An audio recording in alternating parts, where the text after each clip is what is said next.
Nope, gotta turn it around. There we go. Alright, so there's Denver. Okay, welcome to our live T.rex histology cutting event.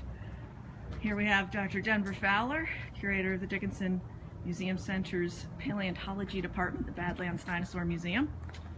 Say hi, Denver. Hello. This is going to be a pretty low-key affair, Yeah, this is casual and fun here. We're going to be playing with power tools and cutting up this T.rex femur right here. And I'm going to pass the video over to Jack Wilson. Yeah. He's a preparator. He cleans and glues all the fossils back together. Bobby Evilhart just waved. Hi, Bobby. And I'm Dr. Liz Friedman Fowler. I'm a paleontologist as well. So this is our T.rex femur right here. This has been part of the Dickinson Museum's collections for a while. And so what we want to do is cut it open to look inside so that we can learn more about how this individual T.rex lived, how old it was, how it grew. So we're going to cut along these cut lines here. And we're going to take out this middle section, and then we're going to send this to our colleague, Holly Woodward. So Dr. Holly Woodward Ballard works at Oklahoma State University, and she specializes in dinosaur histology. So she's going to take this and cut a little thin, very thin slice out of the middle and put it on a microscope slide. And then we can look at the exact way that this individual grew. So just like trees, dinosaurs show growth rings, and so you can cut open a leg bone and then count up the rings inside, so we'll know how many years old this T.rex was when it died. And you can also see the rate at which it grew and just learn a lot about its biology as a living animal. So that's what we're going to do. But before we send off the middle piece to Holly, we will make a mold and cast, so an exact replica of the piece that we're taking out. And then we will glue that back into the center of the T.rex bone, paint it up to match the rest, and so the entire outer shape is going to be preserved. So it won't look any different when we're done. We're going to restore it completely, so we will have the exact size and shape of the bone. Nothing will change there, but now we'll be able to learn a lot from the inside. So this is a femur. This is the upper thigh bone. You can see the nice head of the femur here. This is the ball that goes in the hip socket. And then those condyles down at that end are the knee joint. So we're cutting a section right out of the middle that records the best growth record. So what we're doing right now is getting it set up for cutting. Obviously this is a very large bone, and it's going to take a while to saw through. We have to go very slowly. So we're going to be using a saw that has a diamond-tipped blade to cut through this bone. It's very hard. It's going to take a while. And so we've propped it up with sandbags, and now we're going to ratchet strap it down so that the bone doesn't move while we're cutting it. And this is kind of a picture of what it'll look like inside. So we'll count up growth rings. This is a very zoomed in photo. And if you can see, I have to expose my fingers, all these little tiny black dots in here, those are the actual bone cells. They're called osteocytes, which just means bone cells. And so this is how the bone grows. And so there's these little things called osteons. And so the bone is constantly remodeling itself. So your bones are a source of calcium, and anytime your body needs calcium, it'll take away a little calcium from the bones, and then you can put back extra calcium in later. So the bones help regulate the amount of calcium flowing through the rest of your body. And so that's why it keeps remodeling itself constantly. So these are the kind of things that we can learn once we cut it open and look inside. This is a different bone here. So I'm going to help Denver with the ratchet strapping now. I don't know if there's anything else Denver wants to say. Not quite yet. Okay. I'm going to go inside and just post a couple of links. Yeah, it is mid-November in North Dakota right now. We were hoping it'd be a little warmer today. I'll just go post these links inside. Yeah, it's hovering around freezing right now. I think we're still slightly below freezing. So it's a bit colder than we were hoping. That's life in North Dakota. All right.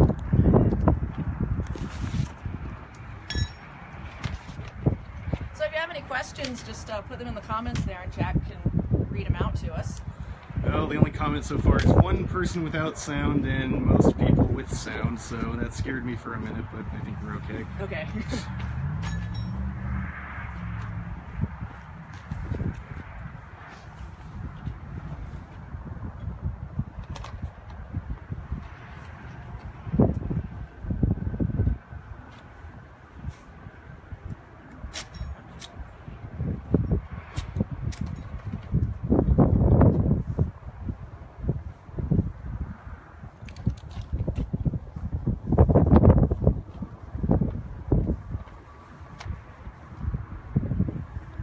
We want to make sure it doesn't move while we're cutting it, and especially once we've finished cutting it. Yeah, if you just pull that, Jack, that'd be great. Thank you. Okay, good. So once we've finished cutting it, we want to make sure that it doesn't snap in half suddenly. So that's why the two sides are going to be held down really, really solidly. Just rotate the strap a little. There we go. That's as tight as you're going. Okay. Oh, that can be tighter, Denver. That's good. Got an extra set on there for good measure.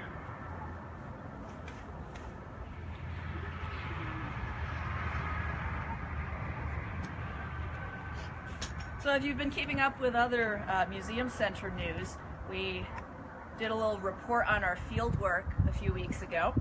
So this summer we were out in Montana, and Denver and Jack Wilson just love to prospect. They're very good at going out and finding dinosaur bones.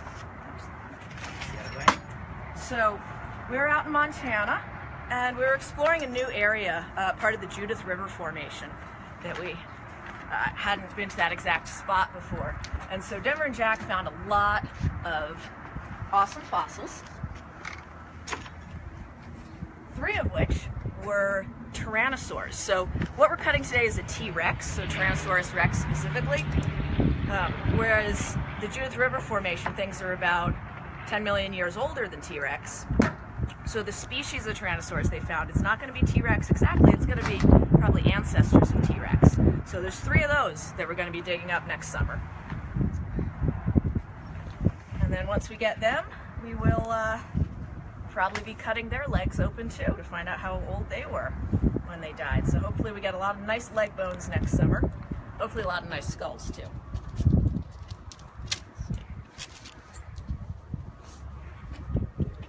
Histology will be good with those because one of them is a really big individual, probably old. Another one is kind of subadult looking so far, and another one is maybe young adult as well. So we've got a good range, good growth series of these Tyrannosaurs from the Judith. This one's a little tangled, we just want to go. There it goes. Jack, you want to pull on that again? So, we got a system.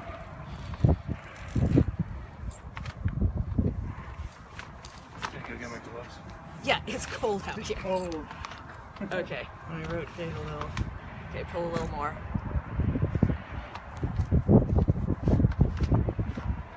Oh, here, it's getting all twisted.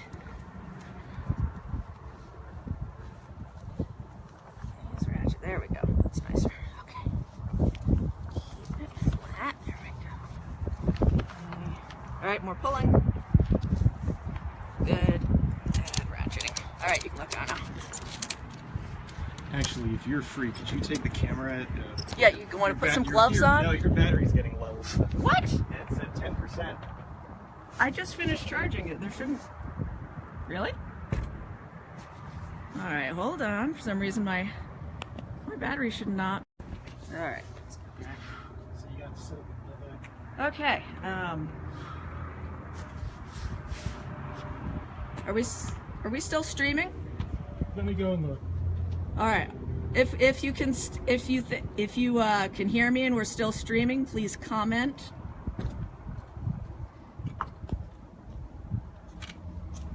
All right, still good. Okay, we're still live streaming? Yep. Oh, awesome. Okay. You want to take that back, Jack? All right. So there we go. Okay. So the battery issues there. Someone asked what the midshaft diameter was. Good question. So the total length of this femur is just over 48 inches. So it's just over 4 feet long. What is that centimeters? 120 something centimeters. So over 120 centimeters long. And the circumference around the midshaft here, I believe it's about 29 centimeters. And so the midshaft diameter depends which diameter you're measuring. So if you're measuring this dimension here, the longest dimension, that is about 20 centimeters. And if you're measuring this way, which is the direction we're going to cut because it's a little narrower, it's closer to 15 centimeters diameter. So this is the direction we'll be cutting it. So yeah, we should probably get one more ratchet strap on this side, and then we'll be good to start cutting. All right. Okay, we've got the saw there. There's a little bit of wind noise, so it's all audible, but there was some wind. Yeah, once we start sawing, it's going to be really loud with the saw sound, and you're not going to hear much else. So, okay, so then we'll get that last ratchet strap on there. That's our saw over there. We're going to be using a Sawzall reciprocating saw. And so that blade is diamond tipped. It's got little crushed diamonds all along to get through the saw. If you're just joining us now, hello. This is Dr. Denver Fowler, curator here at the Dickinson Museum Center, the Badlands Dinosaur Museum portion of the museum center. I'm Dr. Liz Friedman Fowler. Your cameraman is preparator Jack Wilson.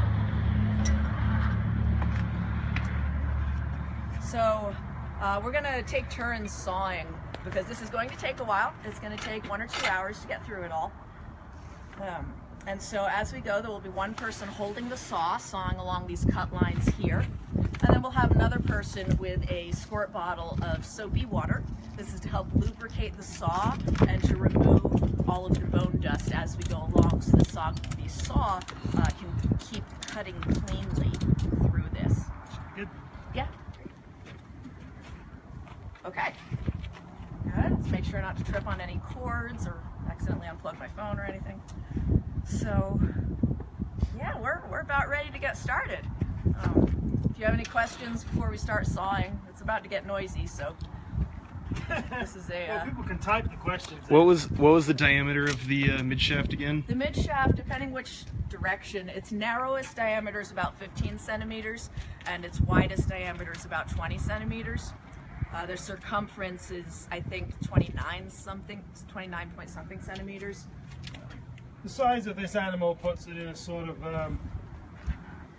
it's about 2/3 grown, I'd say, something like that. It's not a fully sized T.rex, but it's a good sized one.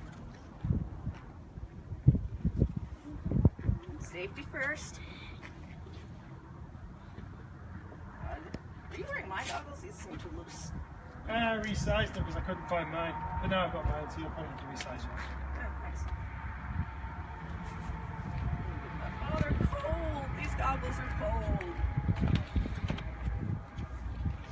I don't see any snow melting. I think we're still below freezing here. Yay! Who wants to do the first bit of cutting? Oh, I'm going to do the first bit of cutting. Yeah, I think you should do the first bit of cutting. Okay.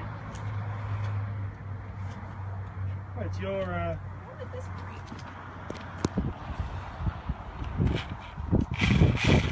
I don't know if there's anybody in the museum who wants to come out and see it. It looked like there were some people before. Should I go in and check? Yeah, you can. I just have to fix this water bottle. Top got busted.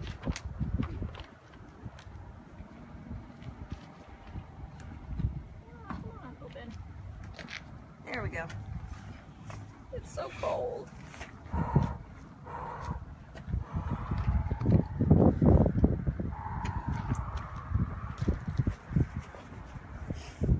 Right. Okay, so let's just check. Okay, Jack, I'm going to swing the power cord for the phone up in this direction because the direction the water's going to run is down there, and I obviously don't want that sitting in the water. The ratchet straps are fine.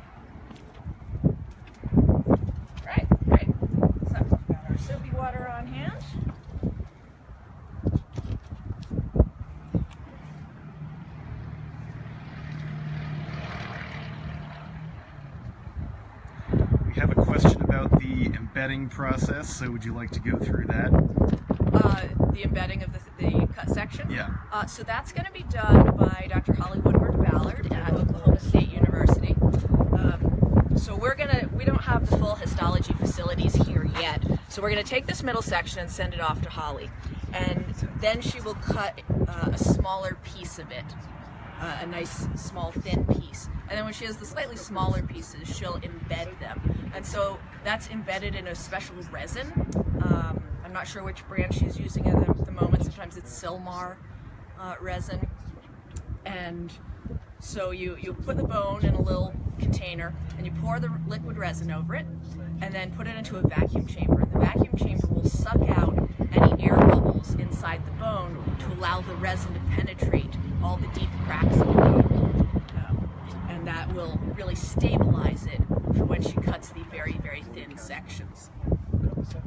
How do you choose the location to cut? That's another question. That is an excellent question. The location we've found through many years of histology experimentation, the best section is generally the mid shaft. So it's going to be in the middle of the bone, and we go for the narrowest diameter. Because the way that bones grow is they start out as a little bone, and they grow wider, and they grow longer at the ends. So the middle part of the bone is the oldest part. This has existed for the longest time when the animal was little, and then it added length onto each end. So if we were to cut it up here, we wouldn't get a record of when the animal was really young.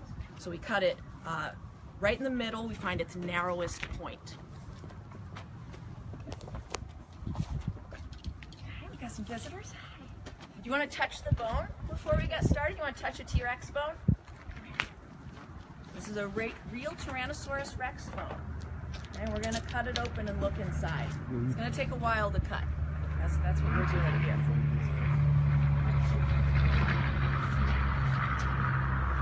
All right. Good to go. Doing the safety goggles, okay? Safety goggles.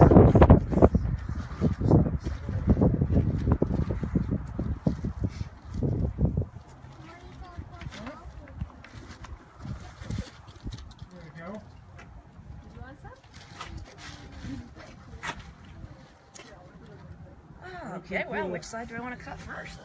Okay.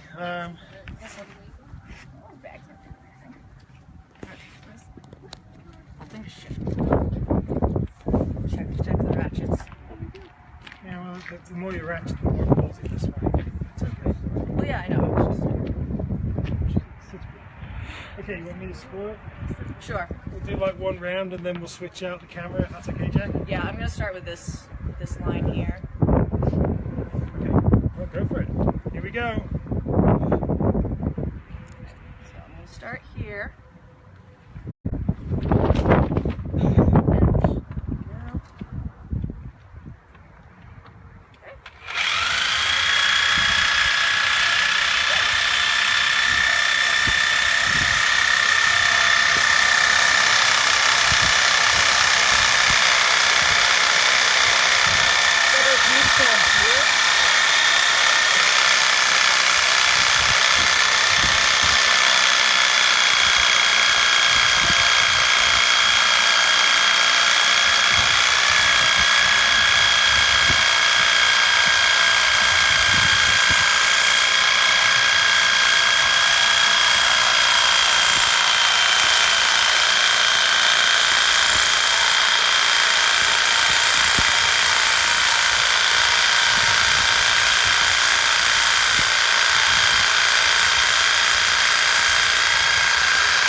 Into the bone.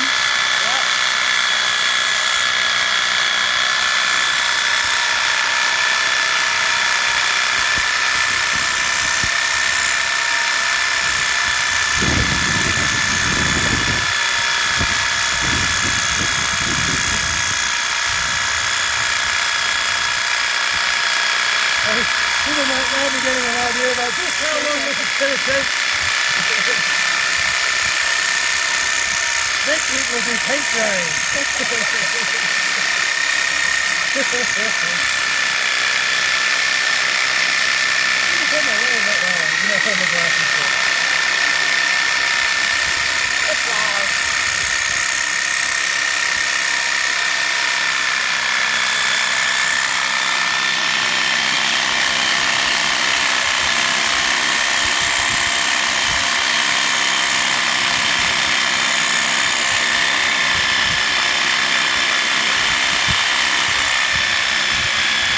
Looks like the soil will just about be alright. Yeah.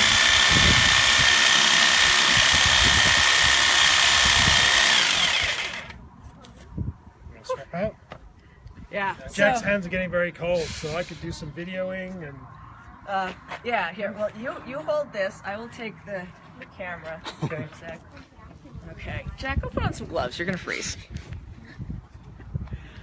Okay. Yeah. So as you can see, this process is gonna take a while, and so we've just gotten down barely over an inch for what we just cut, and you can see the brownish slurry here. That's the bone dust that we're cutting, coming across. Someone has a question about whether we CAT scanned this yet to check on what the inside is made of, whether it had been reconstructed. No, we have not CAT scanned it. We can tell from the outside. This side, there is a lot of reconstruction, so you can see a lot of painted areas here, and you can really tell how the condyles on the ends are very smooth, and here's even some of the paint stripped off. You can see the plaster underneath. So there are areas on here that have been reconstructed, but luckily the mid shaft seems to be quite real. So some of the places where the paints come off here, you know, people used to paint dinosaur bones to even out imperfections and make them look pretty. That's not something we like to do. We want to see the real bone. And we have photographs of the specimen when it was found, when the reconstruction hadn't been done, and it's a pretty decent mid-shaft of a Tyrannosaurus Rex. Right. So this central area, the mid shaft that we're cutting, there is real bone. The other side is much nicer looking. The other side, you can see all the real bone. This side, there's a little bit of paint on the surface, but there is real bone in there.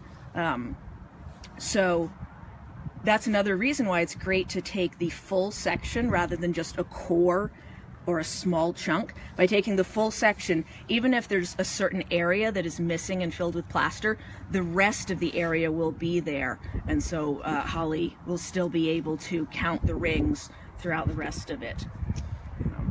And we'd know if this was mostly plaster by now because it would be a lot easier to cut through.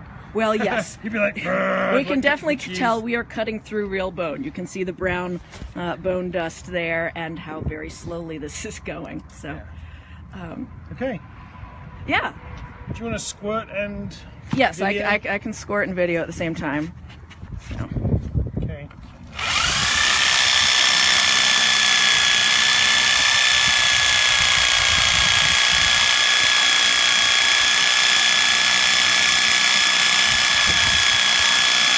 Stand to one side a little.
Cutting straight down that side? Oh yeah, you're in the dots perfectly. Okay. We've got people watching from Germany and Tunisia. This is really cool. I saw someone from Australia said they loved it at 4 a.m.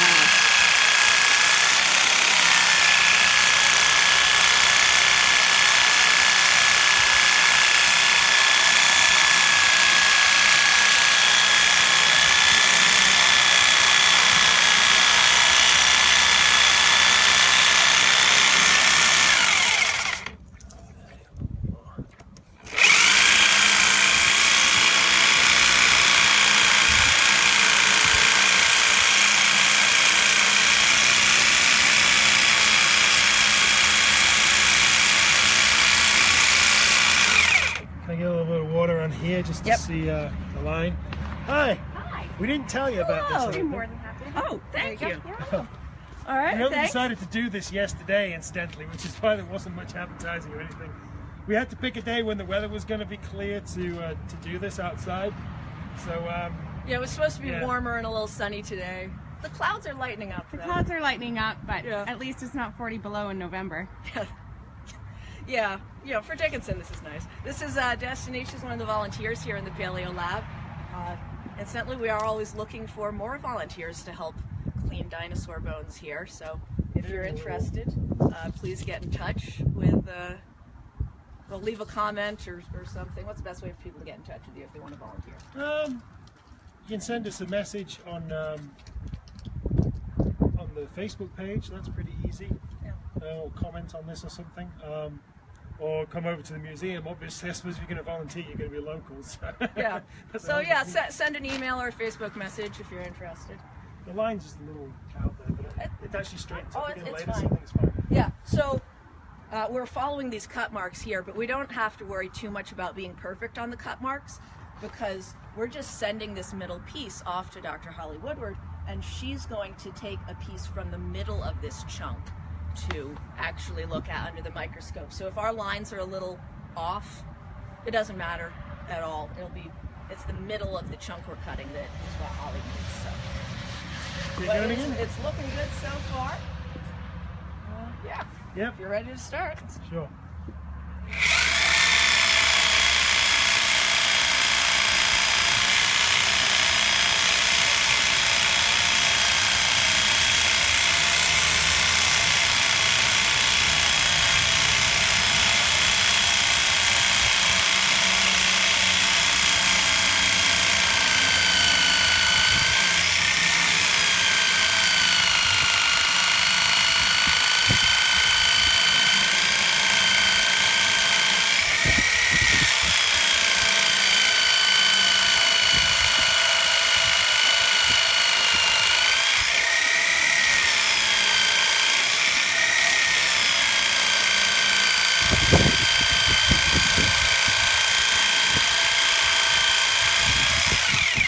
How's it looking by then? Yeah.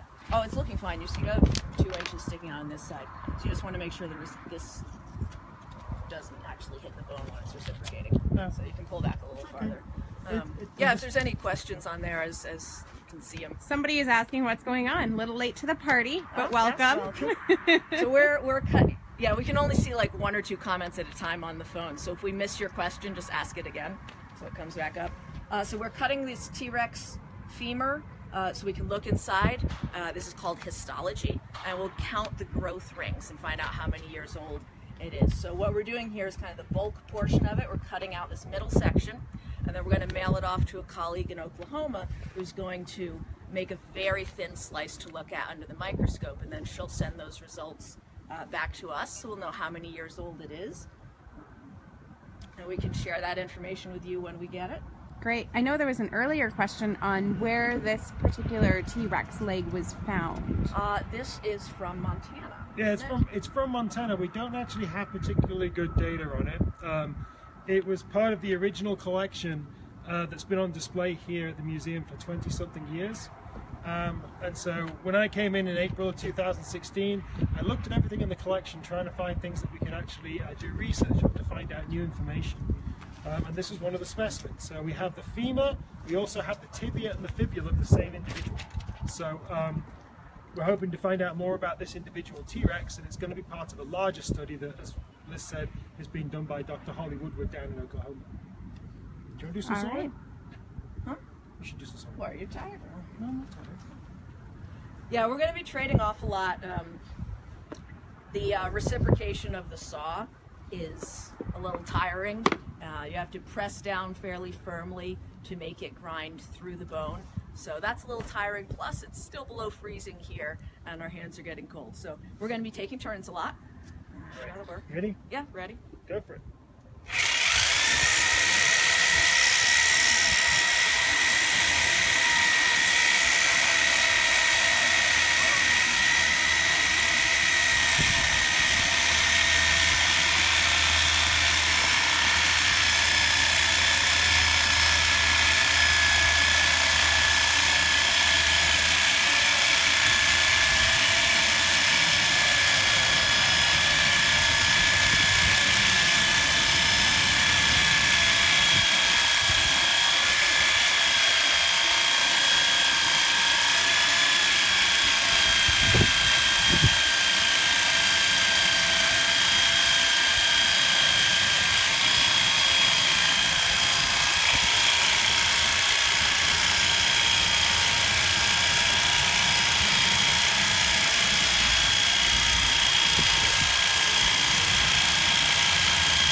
look, you want to see?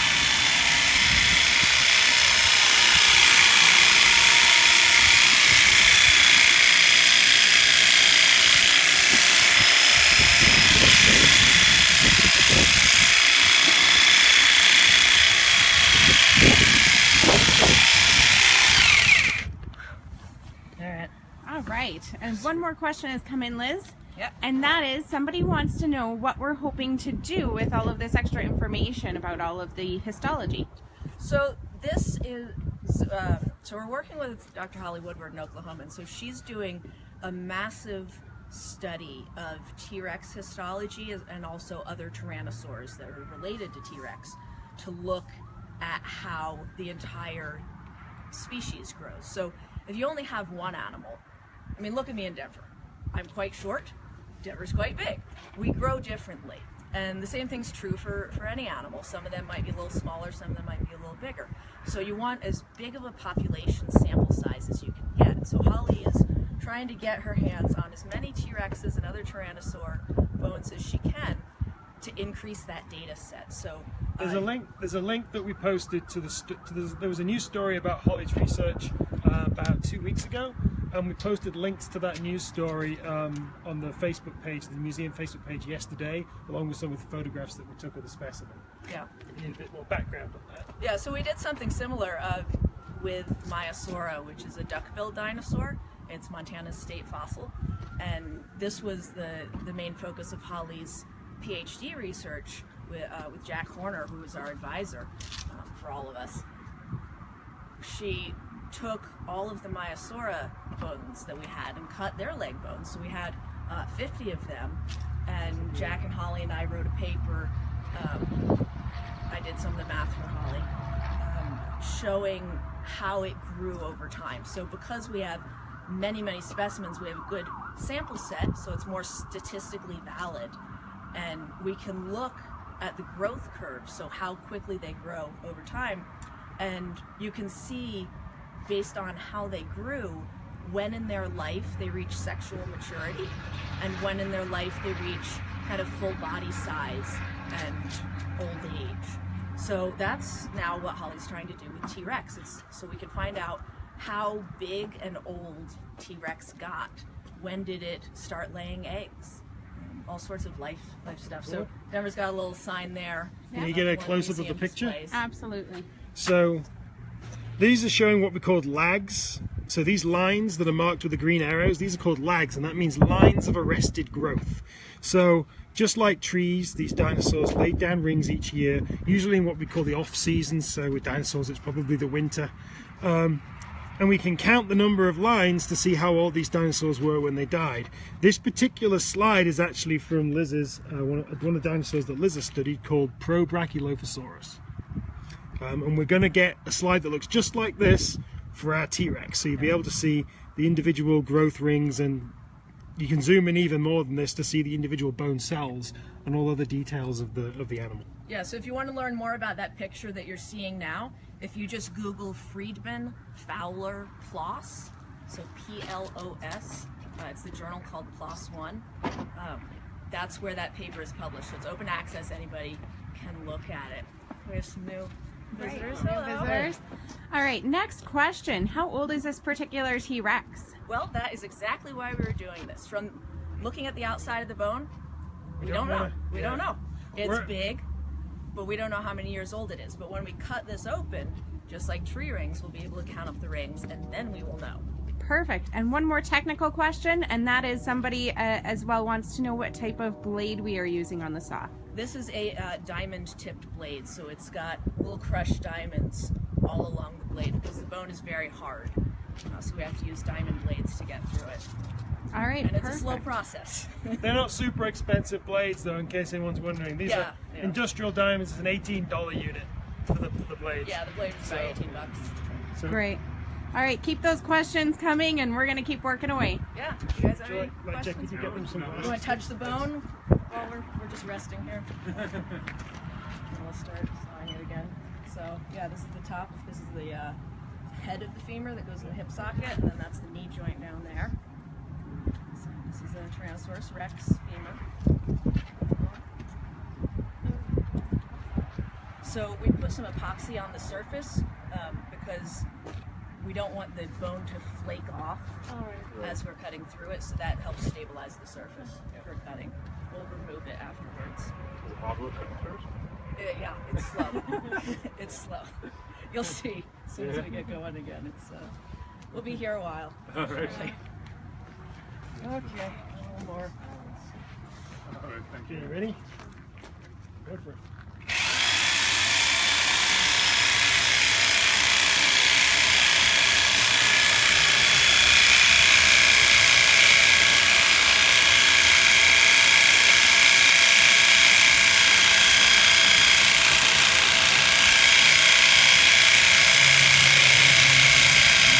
Let me know when you want me to take over.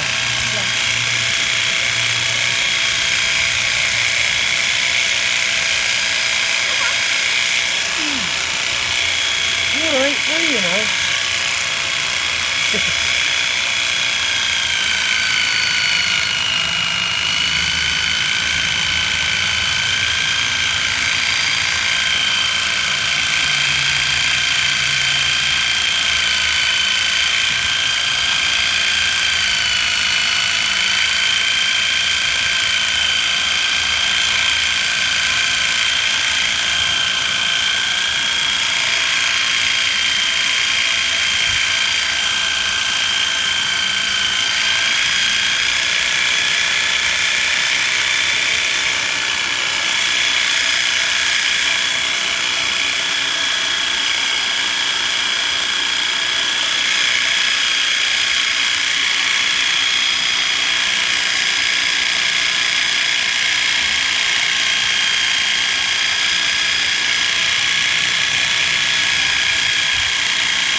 Slow it down a little.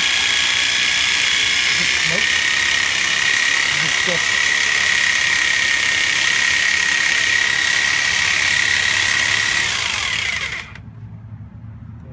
Yeah, getting a little warm. Getting warm. All right, we're getting warm.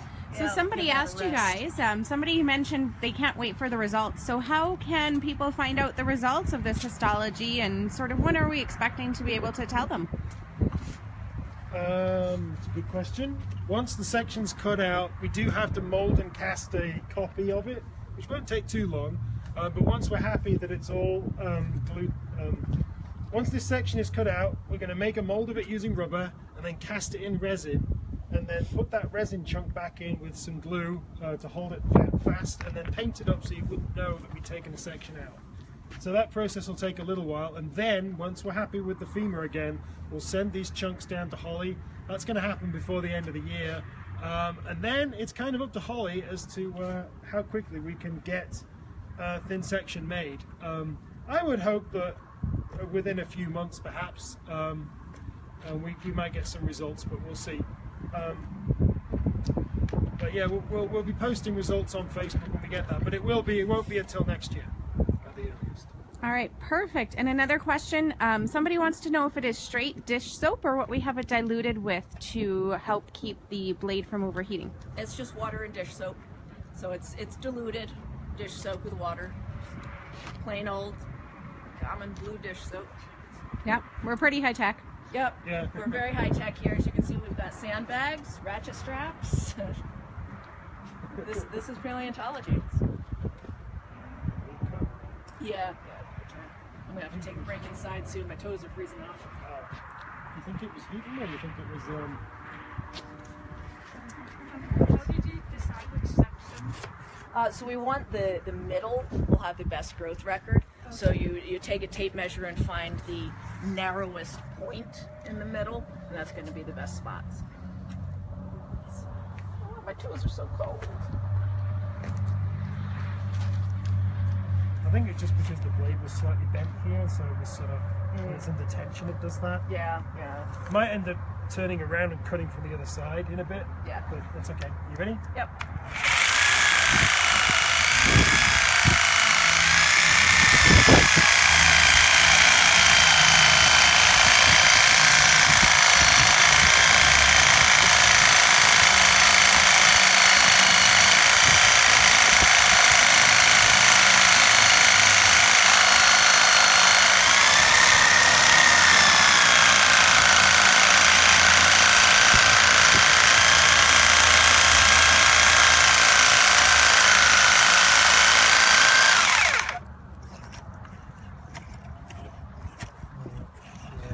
better to be here from the other side. I'll work on the top here.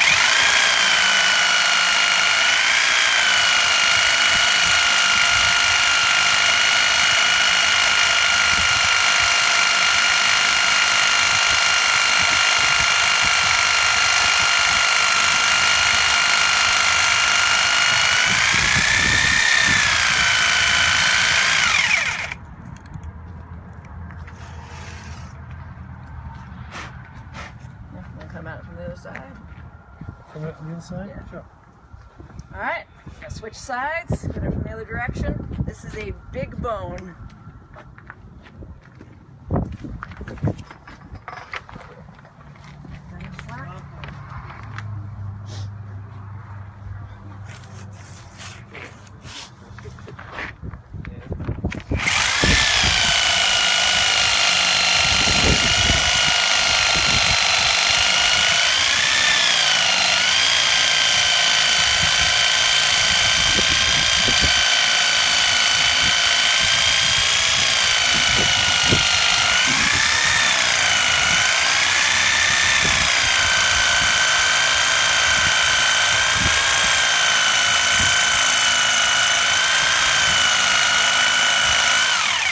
How is it following the line down there? Is Oh, that you're okay? great, you're great. Okay. Like I said, it doesn't matter for you.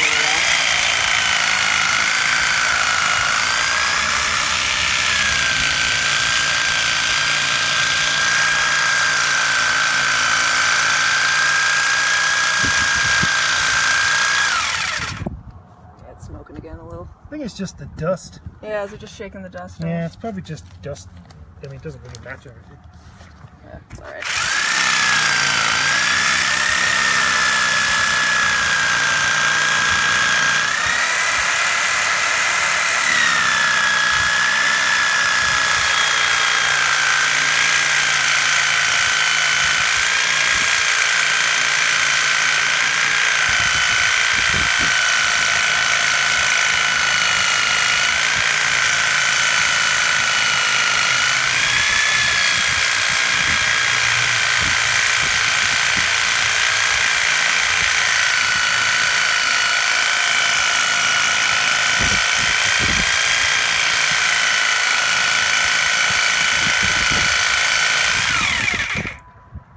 Hey, Bob. You guys really know how to party. We do. We've got a lot. Up in the upper left corner it says how many people are watching, Jack. 87. 87 people are watching So this right cool. now. Oh wait, 95. 95. Oh, well, there you know- go. Yeah, there was someone from Germany, jumping someone around. from Tunisia. Well, we had Brazil. we had an interesting comment during the last batch of sawing. There was someone from the Field Museum who said it's kind of heartbreaking that we're doing this, but at least it's for science, and they don't think they'll be doing that to their Rex anytime soon. So, would you like to comment Oh, on that? well, have you brought up destructive sampling versus specimen enhancement yet, Denver?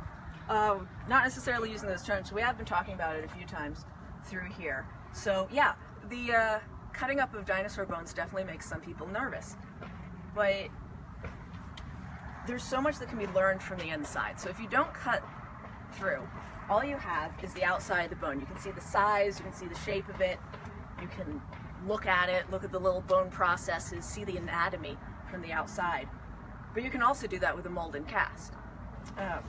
You can't learn about how the animal grew and how it lived. So we're cutting a section from the middle so that we can look at the cellular structure and growth record under a microscope.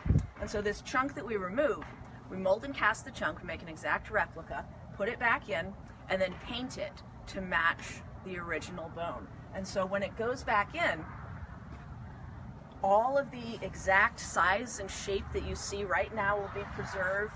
All of the muscle texture on the outside will be preserved. A visitor walking by wouldn't be able to tell. When the paint job's done well enough, it even fools paleontologists. So Our old supervisor, Jack Horney, used to tell a story about when he used to do this at Museum of the Rockies. He said that, I can't remember which museum it was, but a major museum somewhere out east had sent him some bones to be sampled like this. And they cut the chunks out and they put the replacements in and they sent them back. And the museum said, "What's happened? We thought you were gonna..." They emailed him or messaged him and said, "We thought you were gonna cut it." And he said, "I did." But they'd done such a good job color matching the paint jobs, They didn't know that it had actually been cut. And Holly had a similar thing happen with some of the specimens that she'd been working on for her PhD. Once she showed some researchers at another institution some of the bones she'd actually sampled that cut chunks out, painted them up, they weren't worried anymore because they look just like the originals. And the extra information you get from doing this kind of work cannot be done any other way. You can't do micro CT scans, you can't go doing any other methods to get this sort of information at this level. It can only be done this way.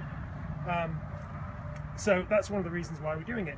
Moreover, this is actually, it's a femur and a tibia and a fibula from the same individual.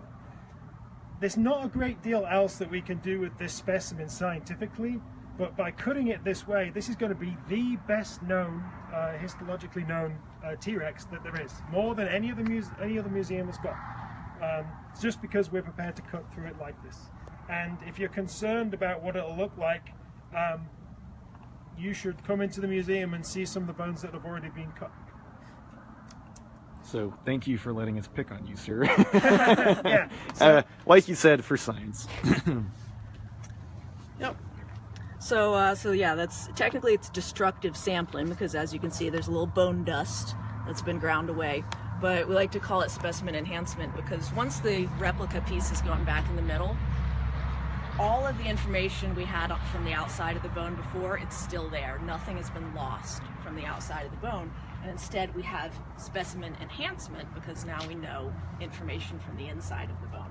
and it's not destructive in the sense that once you've put the piece back in, the bone looks the same. It is the same size, same length, weight. Well, not same weight, but Exactly. Same So length. any measurements or research people want to do on the outside of the bone is exactly the same as before. And one of the important things with this term specimen enhancement, you might be only cutting the femur and the tibia, but the information that we get from this femur and tibia, if this was a specimen that had a skull, for example, the growth information would apply to the skull as well. So you enhance the entire specimen by just cutting one or two bones. Which is why it's incredibly important to cut as many specimens that do have cranial material associated with limb bones. Exactly. We were trained by Dr. Jack Horner, who likes to say that glue is cheap.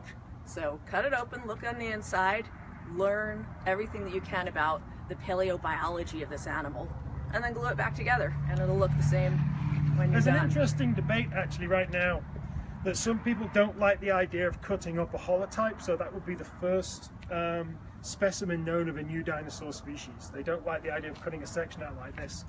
Now, we would say, of all the specimens you have to cut, the holotype is probably the most important. Because when you find a new dinosaur and you want to name a new species, how do you know that it's not a baby?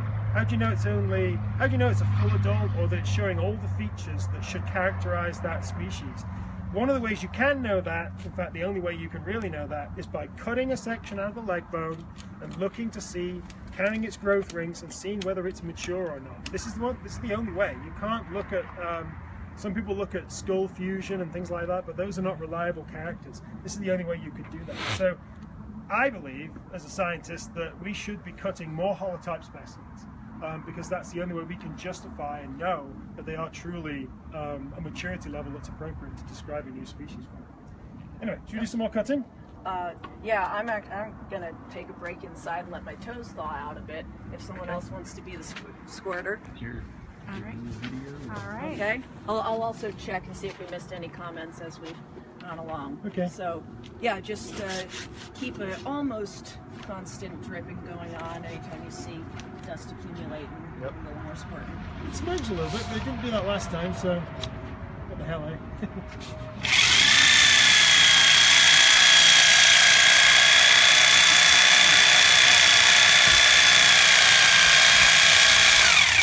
So you're better off with just a little bit of a drip constantly rather than a big squirt every now and then.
and down that side. That's Oh, good. it's back online, that's good.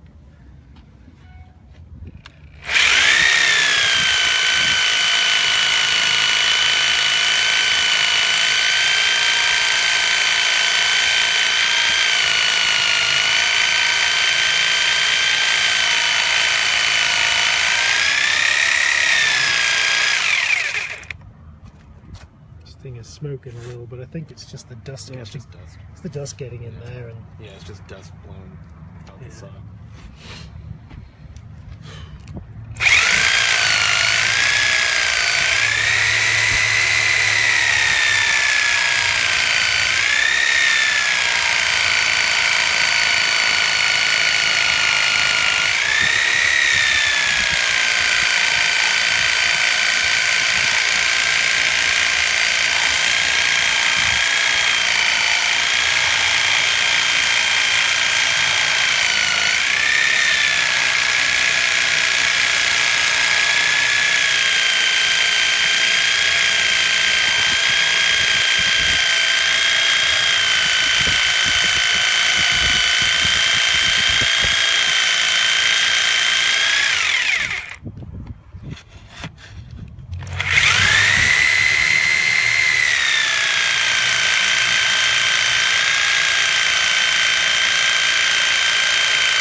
For a minute.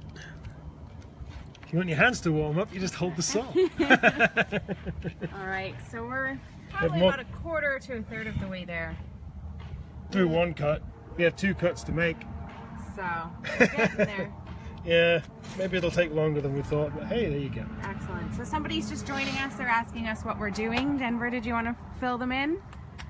So what we're doing is we're cutting a section out of the middle of this T.rex femur. Now this is part of a leg of this specimen. So this is it's a femur and a tibia and a fibula that's been in the collection here for about 20-something years and has been on display.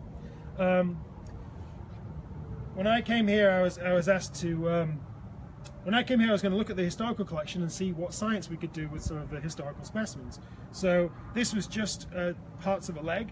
So by itself, it's like, well, we know how big the animal was by looking at the leg. But if we cut through the leg, we can then send this away to Holly Woodward down in Oklahoma. She's going to make a very, very thin section of it that we can look at in a microscope. And then we'll be able to see individual bone cells. We'll be able to see growth rings, just like tree growth rings. Be able to see how old this T-Rex was when it died, and use it as a larger study of multiple T-Rexes that tell us about the ecology of this species. So we can see how much growth might have slowed down when they started reproducing, or maybe how their growth slowed down when they got really old and stopped growing. So we can look at growth rates at a species level. So this is going to be a really important specimen in that study. And so right now we're sawing through the bone, which is the I'd call it hard work, but I just really have to hold the saw and make sure it doesn't overheat. That's really the hard work part of it. Exactly. Somebody just asked if it is a diamond grit blade. You are correct in asking that question. Yep, it's a diamond grit blade. They're not expensive. This one's about $18, I think. And we're just using a standard reciprocating saw plugged into the wall. So it's slow process, but the speed, taking it slowly like this and grinding through slowly, it keeps it nice and safe. If you did it too fast, the bone might get damaged, that kind of thing. So it's a slow process, but we've done this before and it works very well. Yes. Somebody's asking, sorry? It's a bit nicer on a warmer day. I got some water on my trigger finger, so my fingers get cold. Yeah, otherwise it's fine. Yeah. Great. Somebody else is asking if we ever use x-rays here at the museum. Is your phone ringing? Yeah. Someone's calling it? No, not that important. Oh. We don't use x-rays. You can x-ray for fossils. It's not usually used on dinosaur bones too much. Sometimes people have used x-rays for looking at fossils preserved in shales, that kind of thing. If you do use that kind of, if you're using sort of medical equipment to look at bones, you tend to use CAT scanners, CT scanners, that kind of thing. Although we could CT scan this, but all you would really see is a hole. You'd see the medullary cavity in the middle of the femur. You wouldn't be able to see the level of fine detail that you can see when you cut a thin section like this. Perhaps we should post if Liz is watching inside, perhaps we should post a link to one of the papers that's been published on this process on histology, so you can see some of the detailed bone structure that we can really see only this way. Excellent. And I know somebody asked if this will be available later, and you are correct. This will stay posted to the website there on the Facebook page. Yeah, anything to do with this we post on the Facebook page, and we have lots of other cool specimens that we've collected over the last year and a bit that we post pictures of as well. If you scroll down a bit on Facebook, you'll see some of that. So keep those questions coming, and if you think of something even after, you can always pop into the museum, come and visit us, and always ask. Yep, where's my bottle boy? I'm gonna go see if we can find Jack. Everybody's kind of abandoned us out here. It's a little bit chilly.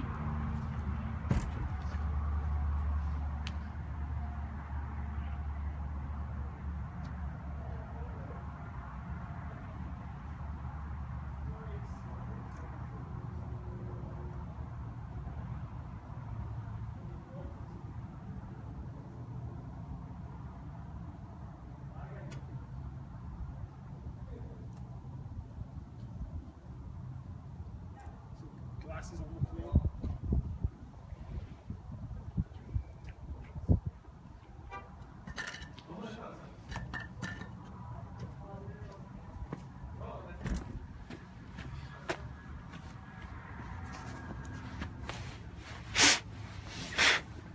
All right, you ready? Yep.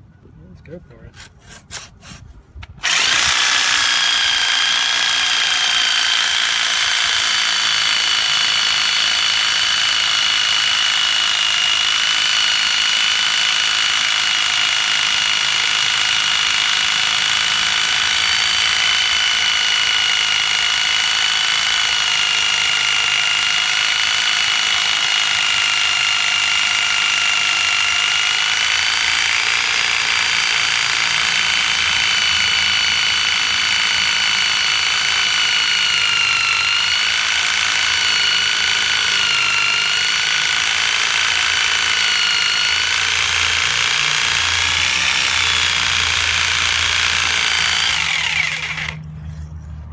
I think it's just evaporation, actually. It's also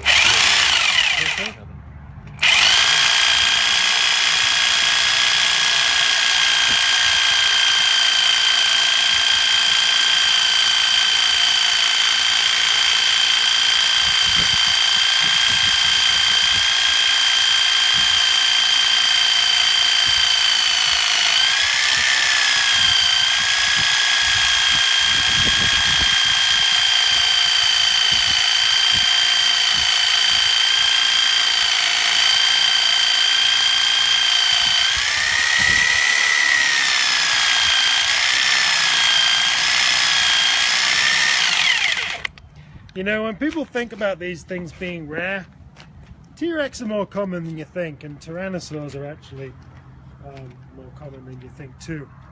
As a little plug, once I'm working on getting a video up of the talk that we gave a couple of weeks ago on our summer finds. We have 3 new Tyrannosaur sites from the Judith River Formation that we found this summer, each of which we expect to yield a decent skeleton. The rarity of these things is sometimes, I think, a little overstated, and the amount of information that you get from doing something like this is not achievable any other way. Just that thought came into my head. Great. Somebody's also wondering too, Denver, if we're going to have some of the histology slides available Yeah, so for education.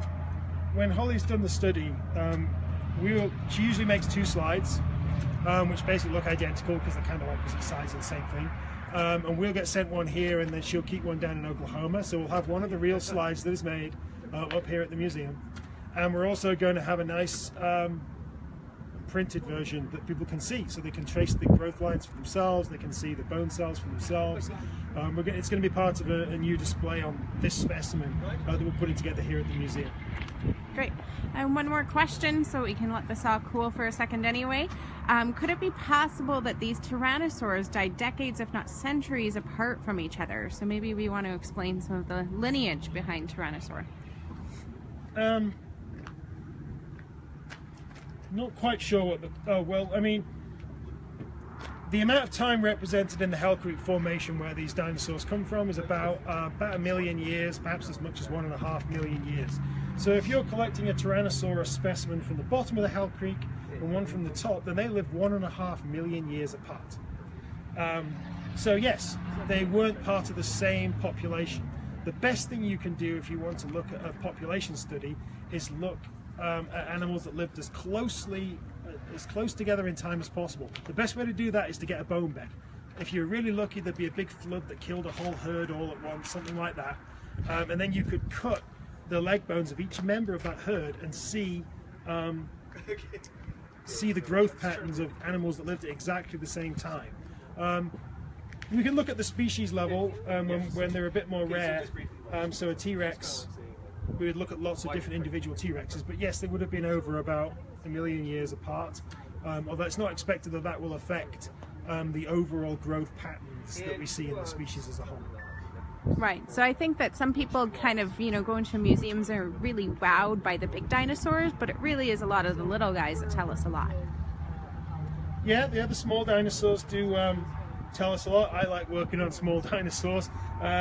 It would have been a lot quicker to cut through a small dinosaur than this femur. This is about the biggest thing I've ever cut through. So, but we've done bones almost as big as this. It just takes a while. You ready, Jack? Are there any more questions? No more questions right now. Keep them coming, guys. Good questions. How many people do we have? We have 95 people right now. Wow. And we have lots of cooling fluid, don't worry. Cooling fluid? Cooling fluid. Washing up water, yeah.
Okay.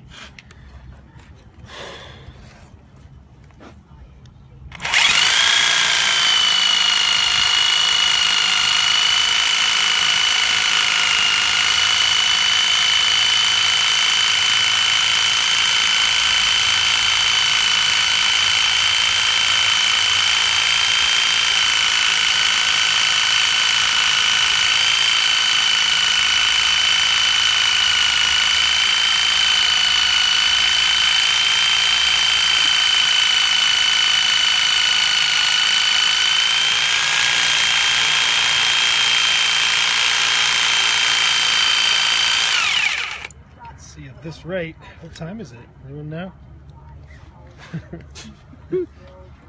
Time flies when we're having fun. Well, we're about halfway through. One cut. 12:11. 12:11. Yeah, we might make one cut in 2 hours. Okay, taking a bit longer than I Well, thought. if people get bored, maybe we could show them some stuff inside. Well, we could do. Yeah. Liz has to go teach at 2, I think. So.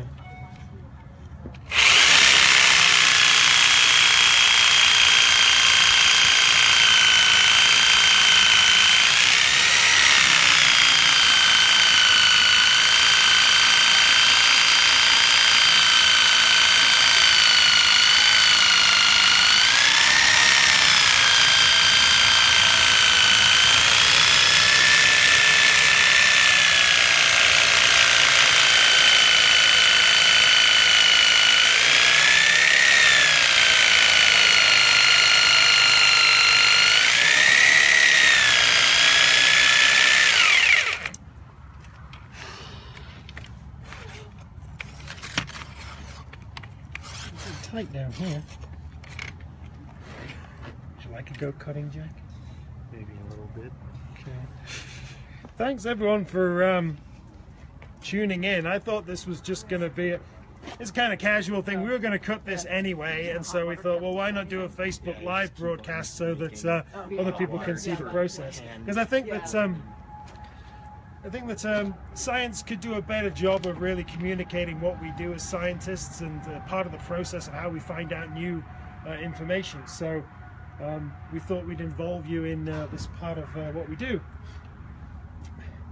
Exactly. So yes, somebody did ask again if we know how old this particular Tyrannosaur leg is.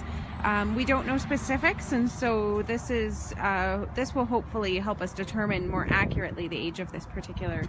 Yeah, the individual, that's why we're cutting it. We're cutting it to find out the age of the individual Tyrannosaur, so how many years old it was when it died.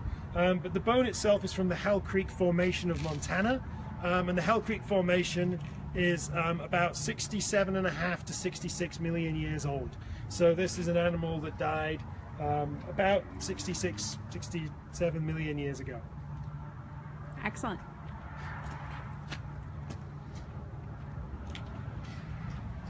I lost my water squirter again. Would you like to squirt some water? You got some glasses?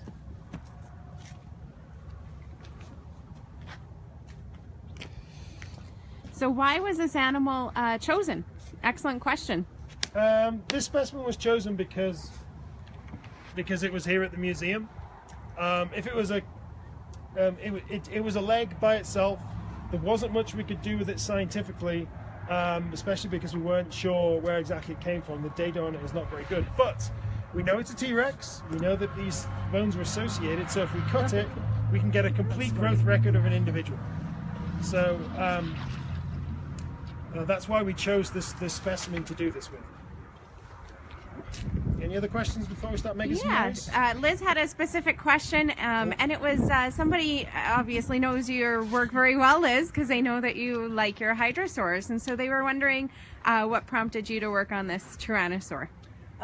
Well, our friend and colleague Holly Woodward also likes hadrosaurs. She also did her PhD on duck-billed dinosaurs. She did Maiasaura. But it's really the techniques and methodology that we focus on. So, we do histology. We want to know how these animals lived and how they grew. So, like I focused a lot on how the head crests in hadrosaurs change as they grow up. Holly focused on the changes inside the bone.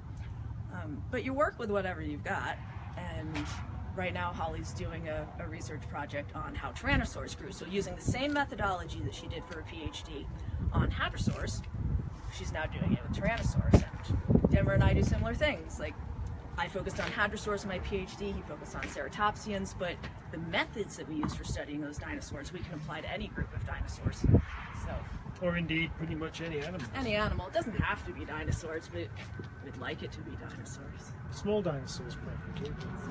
Yeah, we do have hadrosaurs coming. Next year, we'll collect some good hadrosaurs and be doing some histology on them next winter. We also have inside, we have our new ankylosaur that we found this last summer, if you haven't been following on Facebook. We have a brand new species of a nodosaur, which we collected just this summer. Some of the bones are being prepared in the lab right now. We have a beautiful skull.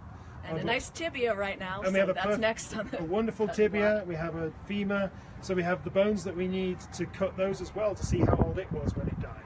So it should be routine to do this kind of a study when you want to describe a new species, and so that's part of what we're going to do with that specimen. But we only just collected that specimen, so it's quite a ways down the line to deal with that kind of thing. Yeah, we're trying to share the process of the different types of research projects we do here, and also to show how long a lot of these projects take.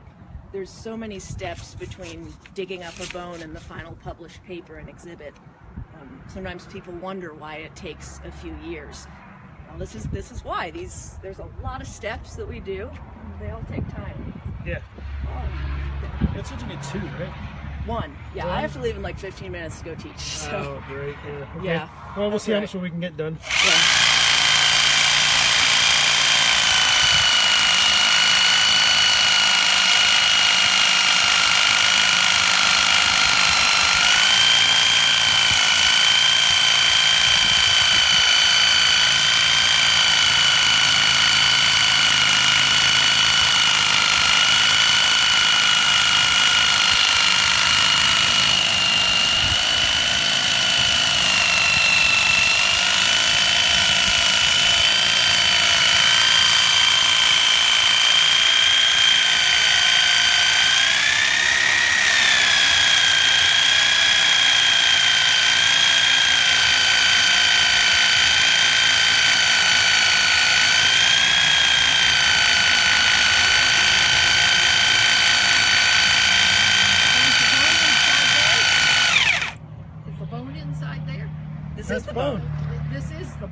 Yeah.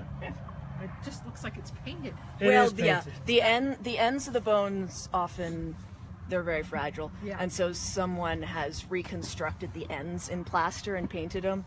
So yeah, that's why the ends look a bit fake. But this part's real. Yeah, a lot of the surface has been painted with brown paint originally, Yeah. by the previous owners of the museum to sort of make it look a uniform brown, Brown, yeah. Yeah. which was something that was That's done what quite threw commonly. me was the color. Yeah, But you can see all the real bone here, Yeah. and there's Yeah. real bone under all of this too. It Yeah. wouldn't be this hard to cut Yeah. through if it wasn't. You can even see there's real bone there and there and there. Yeah, an older technique was to, plaster in the gaps and then just paint brown over everything, even the real parts. Yeah. We don't Why like did to they do do that that anymore. for? Well, we wonder. We do wonder. Well, it makes it look like it's totally uniform. Right, which from a some people distance like, it looks but- nice, I guess, but I like seeing the modeling of the Oh, yeah, real you wanna bone, see the variation in you wanna colors see and the textures texture that you of the get. bone. Exactly, Yeah, that's yeah. what we want. So Huh, so what are you doing here? You're cutting it to be able to get to the real bone, I assume. oh yeah, so this middle section's all real. Real This isn't bone. reconstructed. So what are you going to do So- with this end here? Well, what we're doing is, if we wanted to see the real bone, we can just apply acetone to the And- surface to and strip get the the paint paint off, off, and we've yeah. done that to other specimens anyway. Yeah. We're cutting it so that we can look at the bone structure inside the bone itself. So, yeah, it's hard going because it is a well-preserved bone. It's just the right sort of bone to do Yeah, this this kind is a of diamond-bladed analysis. saw. How It still often looks- did they create their own bone by when they did the painting and the plastering? Yeah. You know what I mean? To make Yeah, it a fit, little I bit of guess is a good term. sculpturing. Huh? Um, Did that happen fairly often? sometimes, yes. Yes. Okay. So yeah, but we'll be molding and casting the replica piece and putting it back inside. So, and then painting that part. So it'll look exactly the same when we're done. So how long are you teaching for? I have a hours? 2-hour lab. We're Yeah. still going to be sawing by the Yeah, time we we'll get still out. be sawing by the time you get out, I imagine. You ready? Yeah. All right.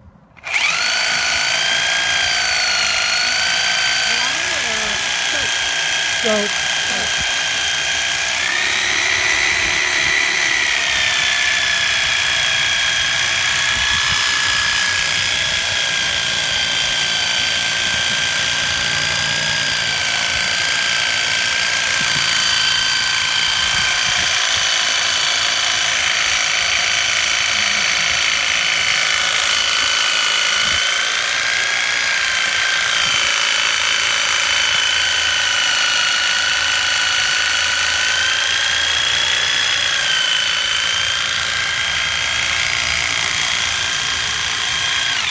could you squirt me a little down this side? I just want to see where my line is because I'm cutting new territory.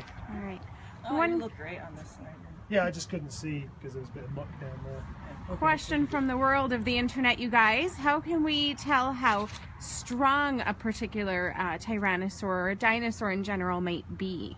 If you mean physically strong, some of the great research that's going on right now is basically reconstructing the muscles. So we can take something like a chicken or various other related modern animals, look at where muscles attach to particular bones by looking for processes. Like you can see It's like some this of them this here. bump here. This is a muscle attachment. So all these different processes and bumps on the bone. Basically the bigger an attachment point is, the bigger and stronger the muscle was. So this is a big, strong muscle for pulling the femur back as it's walking. So scientists, paleontologists look at the location of these muscle scars and the size of these muscle scars to then reconstruct where the muscles were and how big they were. And then you can put that into computer programs. This is called functional morphology. And so you can reconstruct those muscles in computer programs and see how the limbs move and make estimates for the strength of the muscle, because the strength of a muscle is related to its cross-sectional area. And so there's fairly simple, or maybe not, there's mathematical equations describing the force a muscle can contract with relative to its size. There's a few different labs work on this kind of thing. John Hutchinson's lab in I think the Royal Veterinary College in London, they do a lot of work, or they did in the past, on the leg muscles, that kind of thing. And then there's been some great work done recently by Eric Snively looking at neck muscles, so the strength of the neck and things like that in the T.rex. So different groups working on different parts of the body regarding the strength of these animals. Okay.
down are we on that side? You're getting there. You still got to go another 6 minutes before we're ready to break. It's definitely heating up more than it did last time, but it's okay. Yeah. Oh, wow, we are quite a long ways down here. Yeah, this side's almost done. Oh, okay.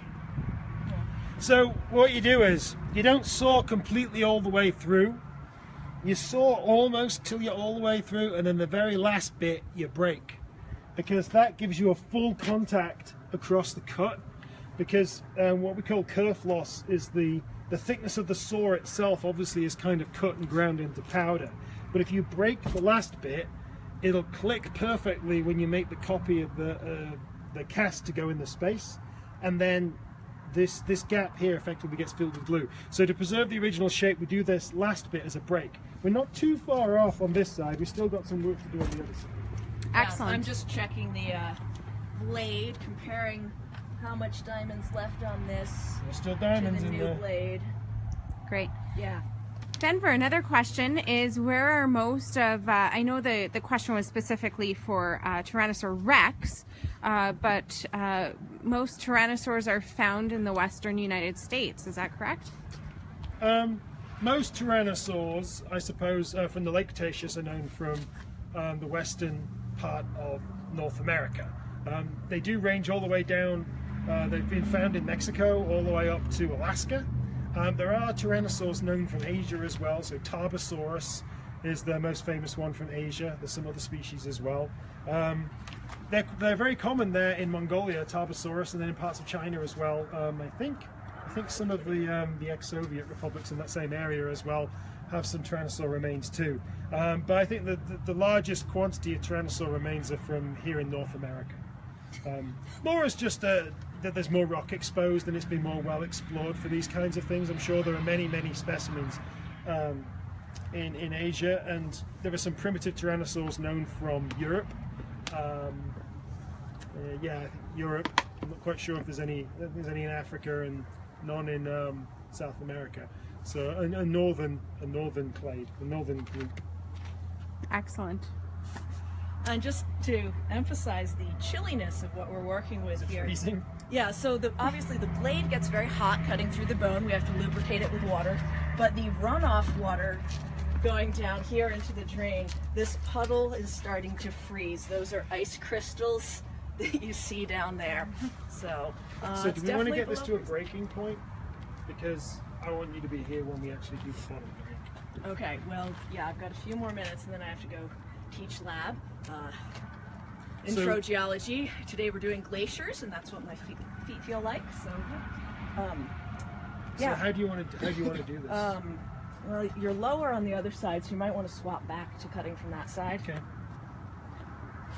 And then you can see that part that's been. I think this is almost ready to go. Yeah. Jack, when you refill these, you're adding more soap too. Yes. Okay. Do you want more in there? A little more. I gotta come in.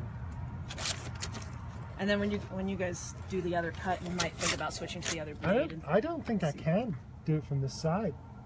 Not long enough. It won't be long enough. It has to be from that side. All right. Do you want to do the cut? And I'll do the squirting. Sorry, Destiny, can we swap around? Sure. You go behind me. You do the cut and then you know where you are. All right. The squirting. Right. I'll squirt from here.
What's left to go?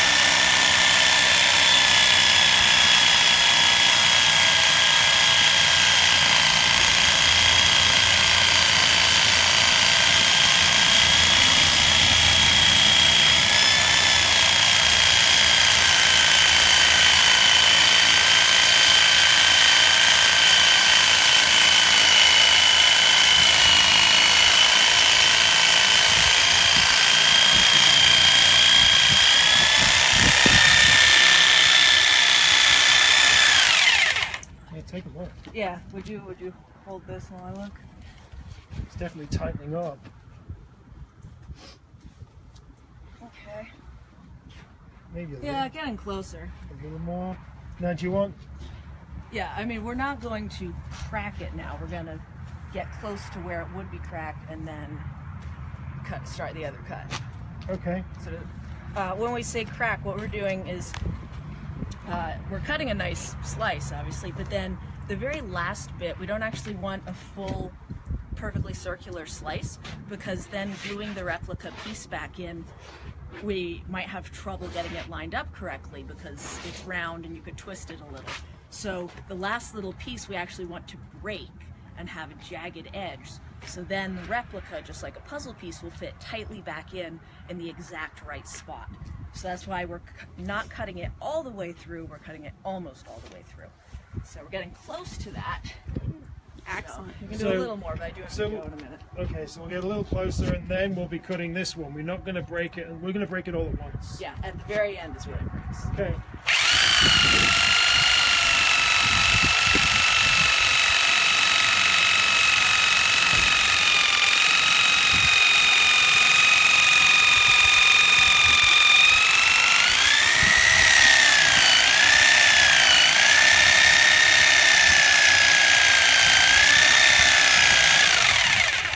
Went.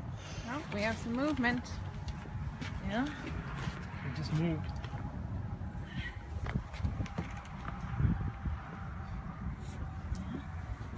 So, yeah. Good, I guess. It's done something. All right. Oh yeah, I can see the fracture line. That's good. That's where we want That's it. a good break, yeah.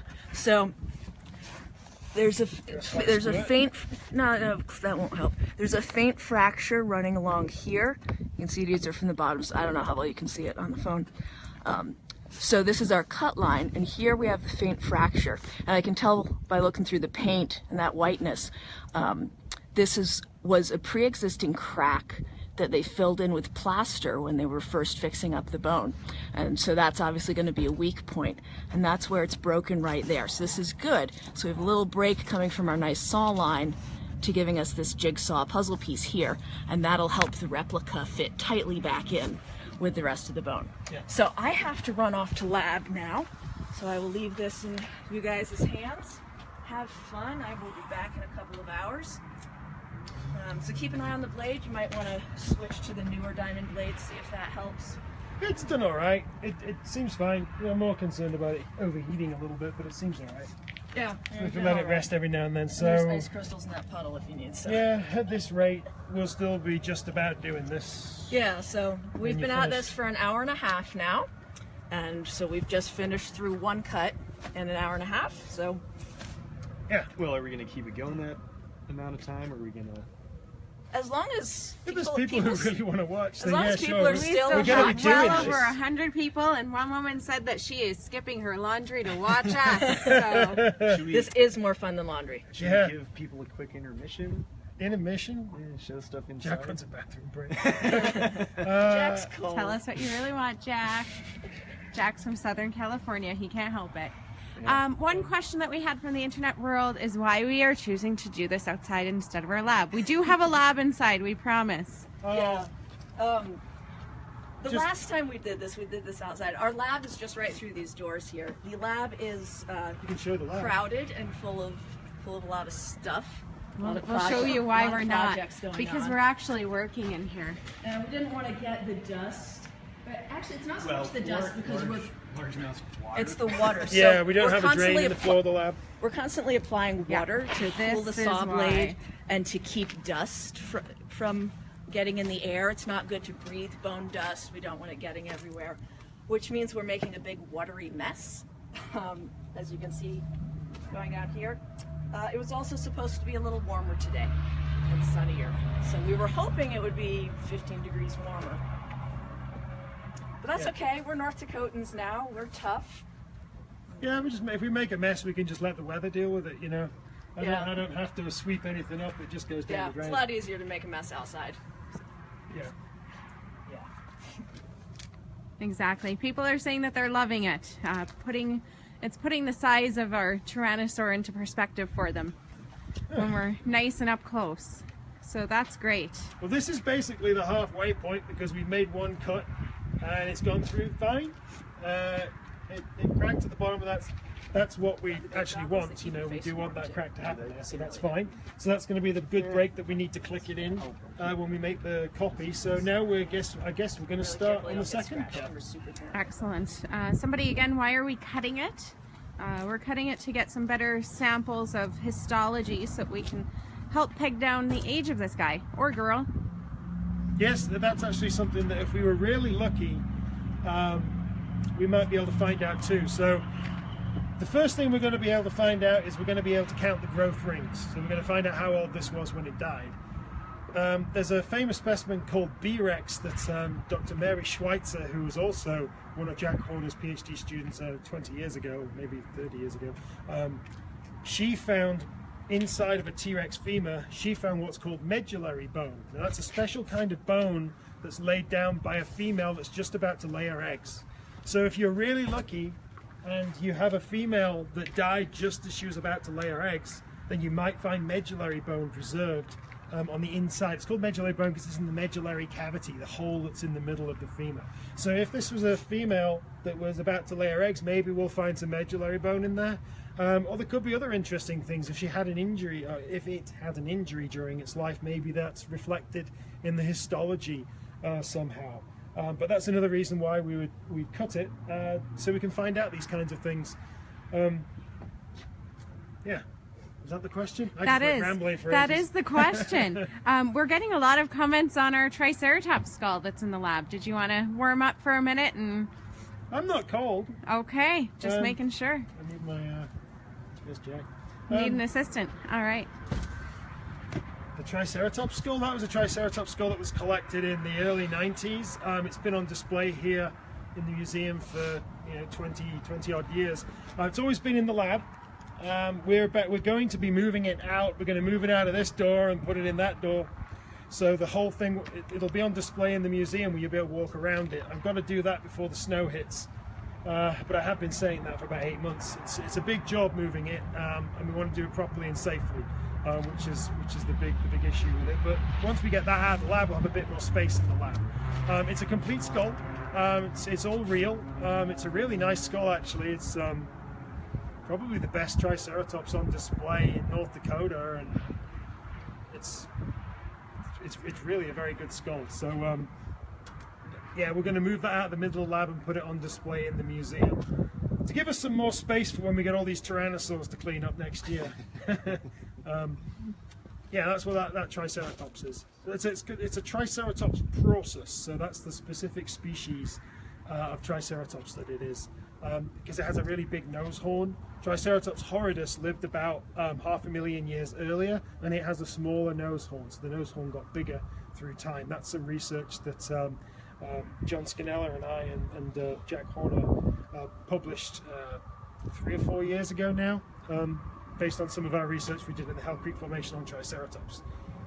My days collecting Triceratops, I hope, are kind of over because it's a really big, heavy animal. I've been collecting a lot more smaller dinosaurs recently, which hopefully we'll have something out about next year. Jack's been cleaning up some of them in the lab, some really, really cool stuff. Much smaller than Triceratops, thankfully. Big, heavy animals. Well, should we make the next cut? So there's no sandbags in the way, hopefully. No. I took out a sandbag last time. Okay, so this first cut, we're going to go through the resin. So this is the resin that's put over the surface of the bone so that when you first cut into the bone, it doesn't splinter and go everywhere and get damaged. If you put resin glue over the surface, it won't splinter the bone, and you can remove that resin afterwards. We just removed that resin afterwards using preparation techniques, so that's really easy to do. So it makes this cut a little easier. Okay.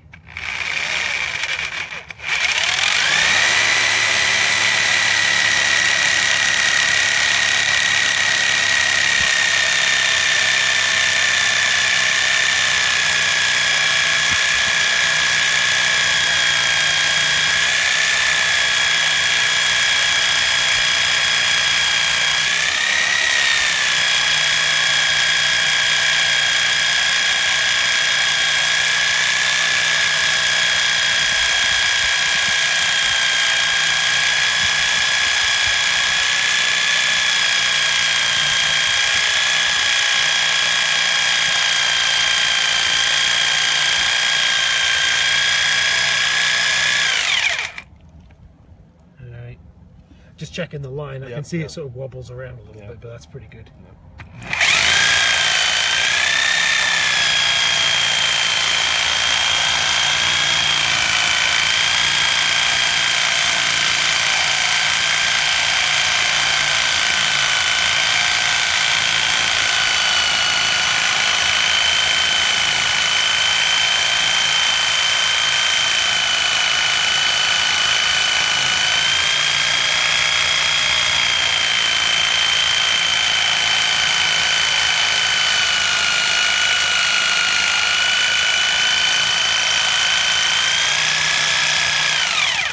I was supposed to have a meeting with my director, Bob, I think at 3 o'clock.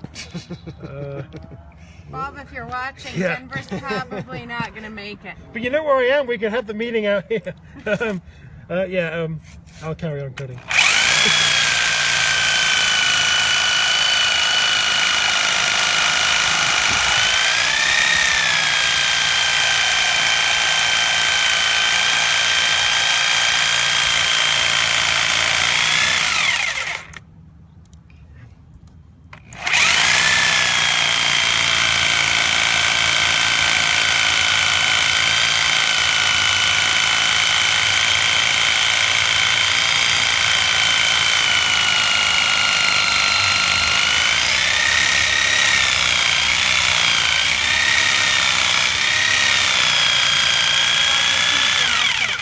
Sorry? Bob received your message. Oh, did he? He said not a problem. Yeah. Last time we did this, there was a little gap and I got my foot really wet. I managed to avoid getting soaked this time.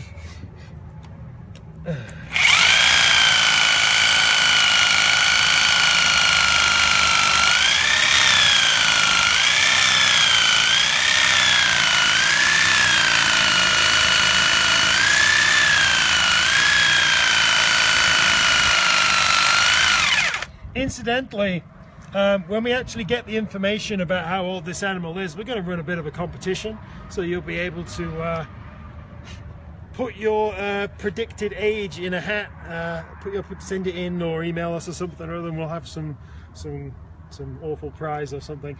Maybe we'll have age categories in case there's any kids putting wild guesses. But if you want to have a think about how old you think this T-Rex was, when we get that information, this will be next year, we'll have a little competition to see who can guess the age of the dinosaur most accurately. Excellent. Couple questions coming in if you want to take a break. So somebody was asking earlier if the osteoclasts are the only way to tell the gender of a potential dinosaur, or if there's potentially other ways. Well, telling the gender of a dinosaur is a really difficult thing. You can, if you were lucky, you might be really lucky, and this has been done, you might find a dinosaur that has eggs preserved inside because they're about to lay their eggs. That's a couple of dinosaurs I think have been found like that. That's the turtles as well. So that way you know they're about to lay eggs, there must have been a female. You might find a dinosaur preserved, perched on incubating some eggs. And they have found dinosaurs incubating eggs in Mongolia. However, one of the problems with that is it's not always the female that incubates the eggs, as we know by looking at modern birds. So that you might think that you've got a good case there, but you've got to be very careful. If the eggs are inside the dinosaur fossil, then that can be a way. It has been suggested that males and females might have slightly different horns or crests and things on their heads. but recent research looking into that hasn't found a consistent pattern. It hasn't held up. It might still be possible. We might very well expect these display structures of dinosaurs to be different between males and females, but we haven't reliably been able to demonstrate that yet, largely because to do so you would need, say, at least 30 or more specimens, of which half you would expect to show one shape horn and the other half would show a different shape. And we simply don't have that many specimens that we can reliably get that kind of data from. There's definitely potential in the future if we keep collecting more dinosaurs that we can start getting these really big data sets and we can start to answer those kinds of questions. But male females it's one of those things that comes up a lot when people are looking at dinosaurs. It's a real question we'd really love to be able to answer, but it's a real tough one.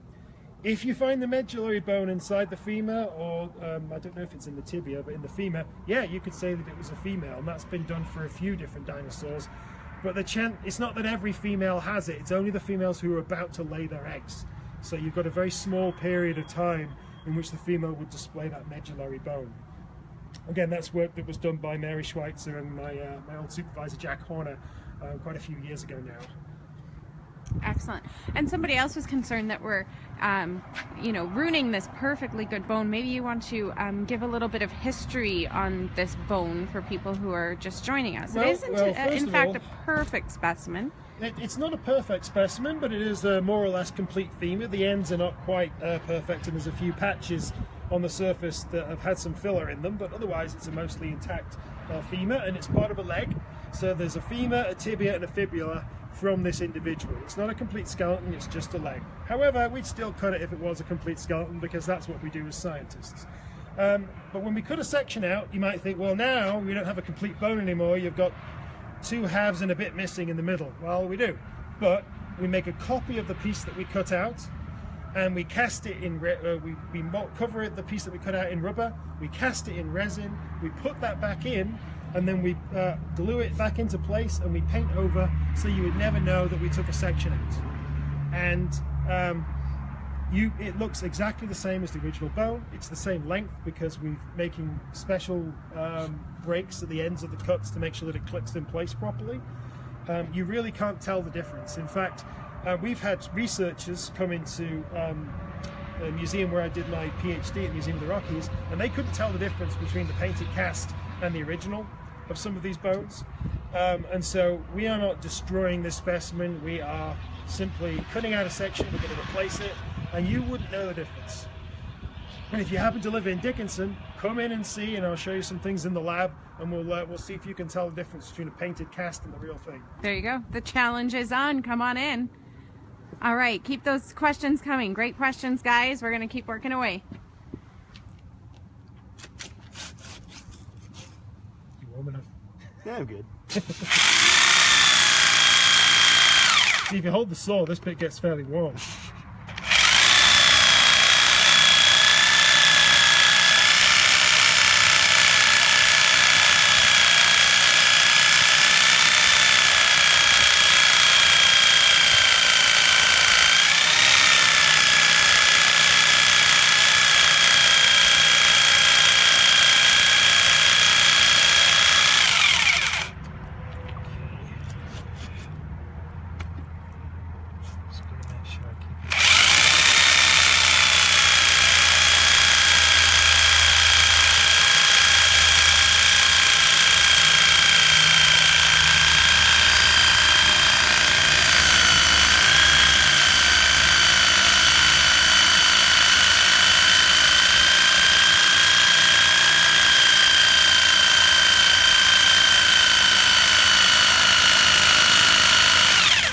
Going on that side, that should be good. Yeah. Just the initial cut is what sort of dictates the angle, so I'm just trying to get it right. Yeah. I was going to say something, Colin, what it was. You can say what? Oh, this is taking rather longer than I expected, but we are making a lot of stops and talking and things like that. Last time it was just me and Liz cutting through, so it took a little less time. Okay.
smoking a little bit. Slow down for him. I'm going to quickly get a drink. Let's get there. It's about an eighth. So Jack, I'm sure a lot of lay people at home are wondering what all the marks on the bone are around where we're heading. Did you want to explain some of that? Sure. So those are just to orient which side of the bone is which. When it's a whole bone like this, we can obviously tell just by looking at it. But once the chunk is taken out, we'll be able to match up which part of the section taken out came from which part. And so this is medial, so this is the inside edge of the bone. PR stands for proximal, D stands for distal, and so that just tells us that when we've only got this part and we're only working with this part, that this side of it was distal, this side of it was proximal, and so proximal faces up towards the hip, distal faces down towards the foot. And A down here is anterior, and so this is facing the front of the animal. And then on the back is posterior. Excellent. Yep. Any questions out there on the internet? We're still at like over 100 people and holding strong, so.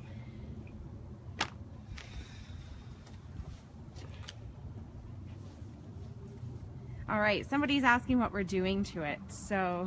What we're doing to it?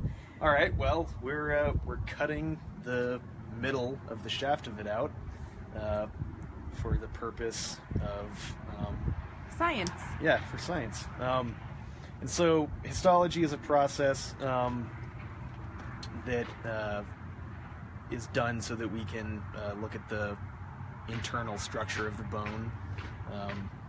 And specifically for this, we're curious how old this individual was.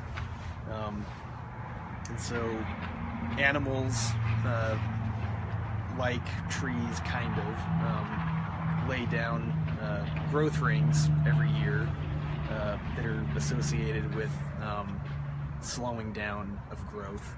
So they're called lines of arrested growth. And so when you cut a bone up very thin, you can see those lines under a microscope and under heavy light, and so you can tell how old that individual animal was. So that's the very general what we're doing.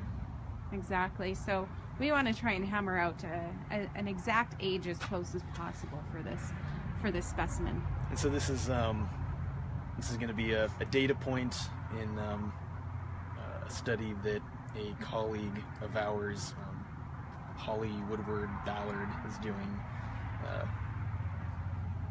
So it's contributing to a larger study. Yes, exactly. We got another question in, and that is how many known Tyrannosaur Rex specimens are there in the world? And of course, Tyrannosaur is a bigger population. Rex is, of course, the better known or the more popular. So I think people think that T.rex is rare, just kind of as a general principle. T.rex actually is not all that rare, and even good specimens of T.rex are not all that rare. Specimens of T.rex with skulls certainly are less common than specimens that might just preserve a handful of limb bones, for example, but when you look at all of the different types of dinosaurs that you can get from the Hell Creek Formation, which is where T.rex is from, there are many, many more dinosaurs that are more rare than T.rex is. And nice T.rex specimens turn up and keep on turning up fairly regularly. the Burke Museum in Seattle is preparing a really nice T-Rex skull right now, and that's just the latest of several dozen very nice T-Rex specimens. There are certainly lots of dinosaurs that coexisted with T-Rex that are much more rare than T-Rex. Some of which we've been digging up and preparing here, so stay tuned. Exactly. So the exact numbers are probably out there somewhere, but yeah, there's about 40 or 50 T-Rex specimens that are anywhere from 10 to 85 or 90% complete. As far as really nice skulls of T-Rex, there's probably a dozen or so, somewhere between 10 and 20. Tyrannosaurus skulls? Yeah, T-Rex skulls. Yeah, there's quite a lot. Surprisingly, there's T-Rex, nice T-Rex specimens are not rare. Well, I mean, they're rare in the sense that 20 isn't a lot, but as dinosaur people, we think 20 is quite a lot. As dinosaurs go, yeah. It's actually one of the more common dinosaurs from North America. And that's because people have worked the Hell Creek and the Lance Formation for quite a while, and so there's been a lot of time for specimens of T-Rex to turn up, but yeah, they're not rare. There you go. So hopefully that answers some of your questions. We're going to keep working away here. How many Tyrannosaurs have you found, Jack? Well, Tyrannosaurs in general, just the overall family, probably 4. Dan, how many have you found? I don't remember. I never found a really good T-Rex. Yeah, I found a T-Rex that has most of the back half of the animal. It looks like it has a lot of vertebrae and sandy limb tyrant. bones. Yeah, sandy Yeah, tyrant. a few years ago, Jack, as part of a project we were doing with the American Prairie Reserve, which is north central Montana. Jack found a Tyrannosaur. It's got the back half, by the looks of it, articulated back vertebrae, tail vertebrae, some ribs. We haven't actually excavated that one yet. Looks fairly promising. Superficially on the surface, it actually is kind of similar to that new T-Rex that the Burke has, where some of it is in sandstone concretions and other bits of it might be in nicer, more manageable sand kind of behind the concretions, so it might end up being like the Burke Rex, maybe not, but it's the better portion of a T-Rex skeleton, so that's just one more thing to collect eventually. Yeah, we have another site we found a couple of years ago, Truckside Macro. Yep. And that's got it's got a partial skull of a sort of half-sized T-Rex, half-grown T-Rex. We've only got bits of the brain case so far, and the skull has fallen apart. But if we go back and work that site, we'd be hopeful there'll be more of that there too. We have a few T-Rex sites, and we have a number of Tyrannosaur sites in the Judith River. So if you go out and look, these things turn up. But anyways, back to the digging. Yes. Digging. More Great. reasons to come visit us. Lots going on. Lots coming in. Yeah. Okay. And incidentally, if anyone is in Dickinson, they want to come see us doing this, we are out here in the parking lot. Lovely and warm.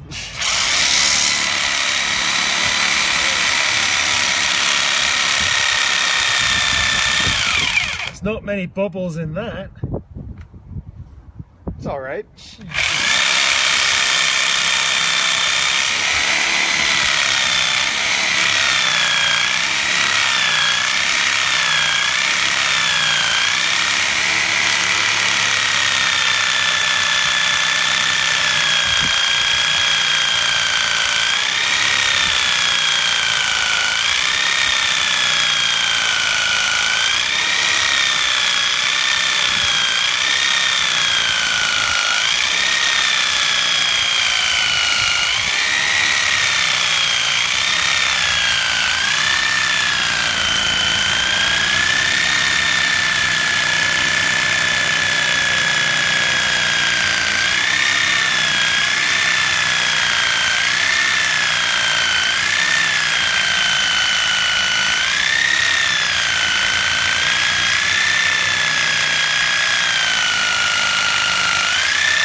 good. Staying in the line there.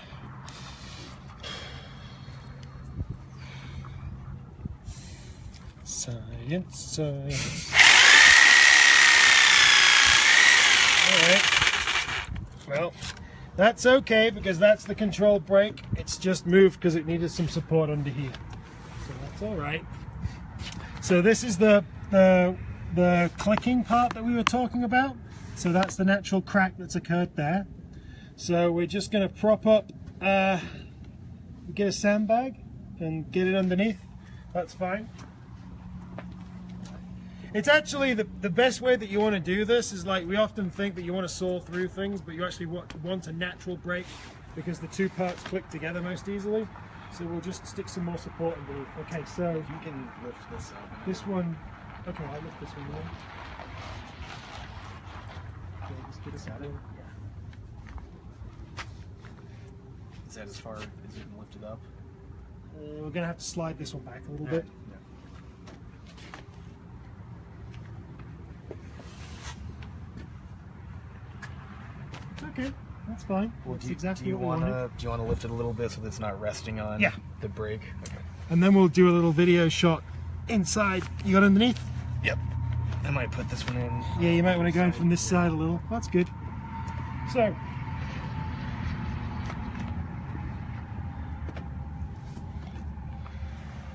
what we can see here then is, so this is a natural break at the bottom, but that's fine because when we mold and cast this, this part will click directly to this part.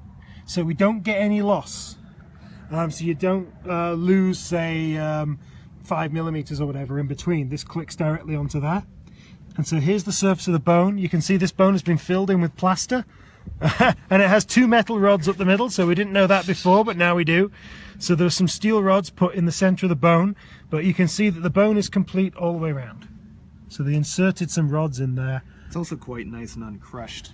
Yeah, it's Sometimes- uncrushed. Sometimes you get bones that are pretty horribly crushed, and that kind of makes it difficult to line up the growth lines. And the part that we're actually going to be looking at is in here. Is in the center of the part that we're cutting, so it'll go all the way around there. And we're also cutting the tibia, so we'll have two bones from the same individual that should show the same growth patterns. So that's okay.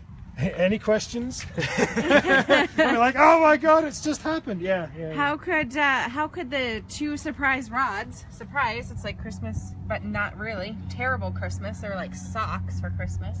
How could the 2 rods potentially affect our final histology? Oh, they won't affect anything because they're right in the middle. They're in the medullary cavity. So, yeah, that's what those are there for. But you can see the, get a little bit of water on it. Now, sometimes you can see little growth lines without even polishing it with a naked eye, but it's still a bit dirty right now, so don't worry about that. But there's quite a lot of plaster infill for this one, but you'll see the whole growth record will be preserved in these parts here and all the way around. So, looking good. Excellent, perfect.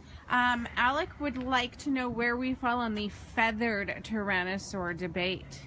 Oh.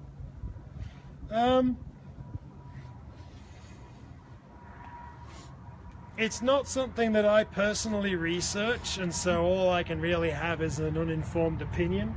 I believe that there are specimens that have skin patches preserved of different tyrannosaurs. It doesn't just have to be T.rex, it can be any of the derived advanced tyrannosaurs that don't show feather impressions. So my inclination is probably that the T.rex itself didn't have many feathers, if any. Perhaps it had them when it was younger, though. I could certainly believe that the very small young T.rex might have had feathers or a downy covering, but it's not really my line of research, and so there are more informed people who know about T.rex, Tyrannosaur skin impressions and that kind of thing who'd have a better answer than I do. But I'm sort of I'm kind of in the camp that thinks that maybe a lack of feathers might be fairly typical for a Rex, but frankly that's not really based on anything other than just sort of my feeling about it. There are people who know rather more than I do. Does that answer the question? That's not a very good answer, is it? It isn't, but it's the honest answer.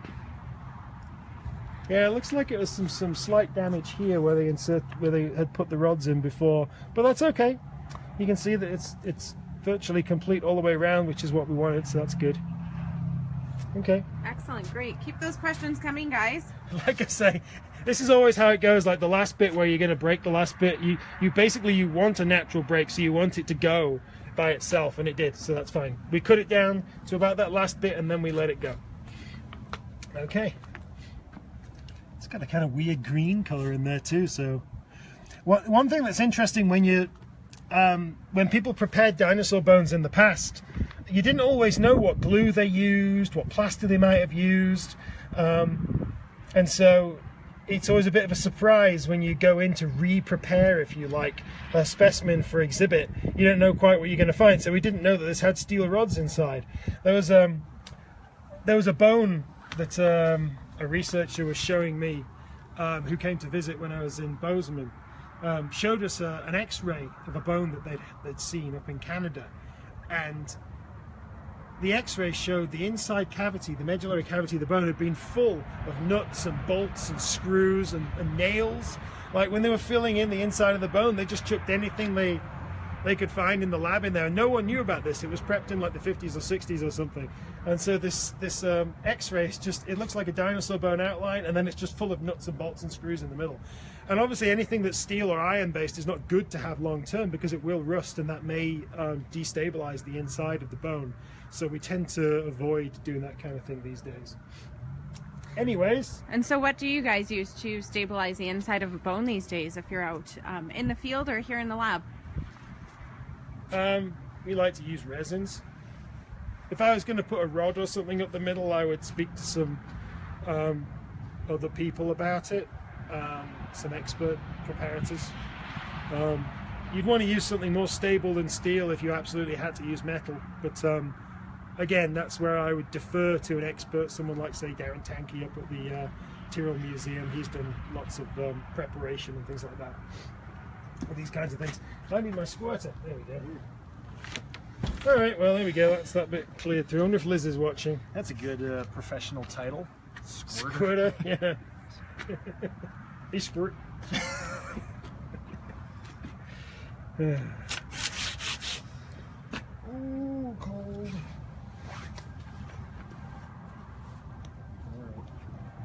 Yeah, it's fine. So here's propped up. The bit that's sticking out is not. So maybe we'd stick something underneath the piece that we're cutting. Yeah. So I'll lift it. Yeah. If you've got a smaller, just get a real small one. All right. Stick it underneath there.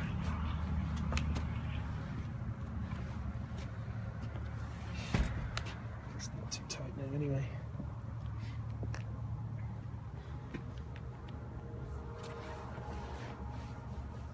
That's fine. Any other questions?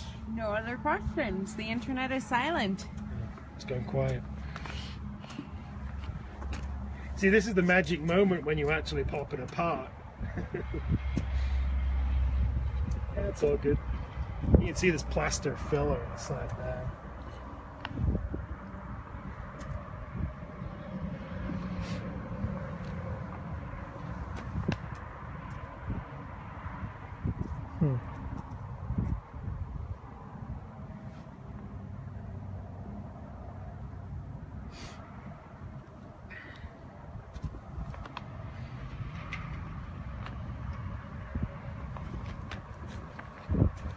So Jack's still looking for a smaller sandbag, or we could get one of these other ones and just pat it down a little. I'm just going to go see how he's doing. Give me a minute. Oh, you're making some. Yeah. Sandbag Juniors. That should be alright, right? Just stick one in on either side. Yeah, that'll do. Just prop it up. Yeah. Alright, and I'm going to take my gloves off just because they don't get wet.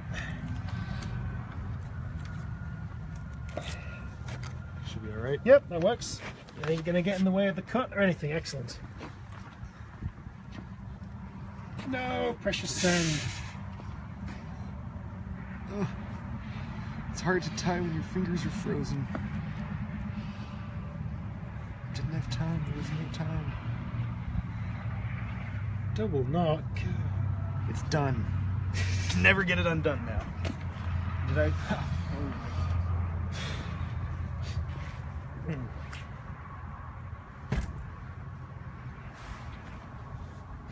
All right, where are you expecting this one to hopefully break by?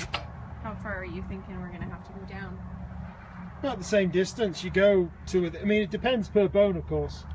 But we go within about an inch of the bottom, a little bit more than that. This is sort of about as much as you'd ever want to have that clicking space. That's not a problem. This is exactly what we wanted to happen for it to break naturally. We'd go down slightly deeper than that typically to make the break. I mean, it seems a bit odd, you know, because you want to sort of think that you cut through completely, but you really want it to break naturally at the last bit so that it clicks. I keep saying that because I know what it looks like, but it's like, no, you really don't saw all the way through. Don't panic, people. Yeah, yeah. I mean, we could click that together and fill it with glue right now, and it would be perfectly fine, and that's exactly what will happen when we make a copy of this piece. All right, we ready? Yep.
Going on that side, it's following the line. Yeah. That's good. Yep.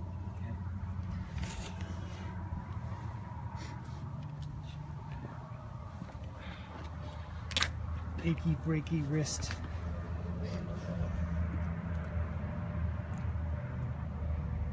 A little offline on this side, not too bad. It's not going to be any more than about 5 millimeters off. That should be right. Keep in mind that, you know, the blade is straight and the dots can. I mean, the dots are. Right, but the blade's straight, so it's difficult to make it go back a little bit. I'm trying to. It'll be alright.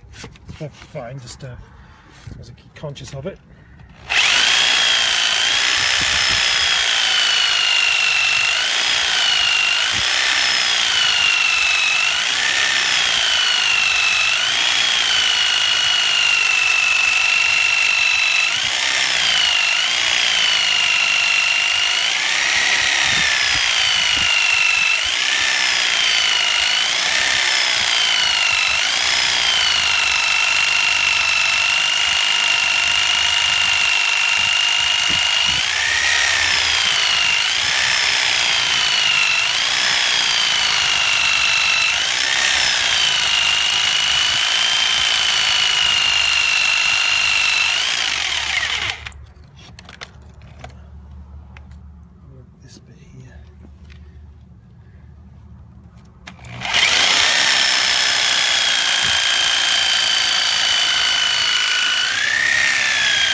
it's actually on the steel right now, it certainly feels like it's in roughly that place.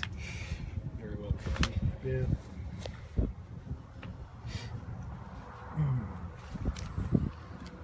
Anyway.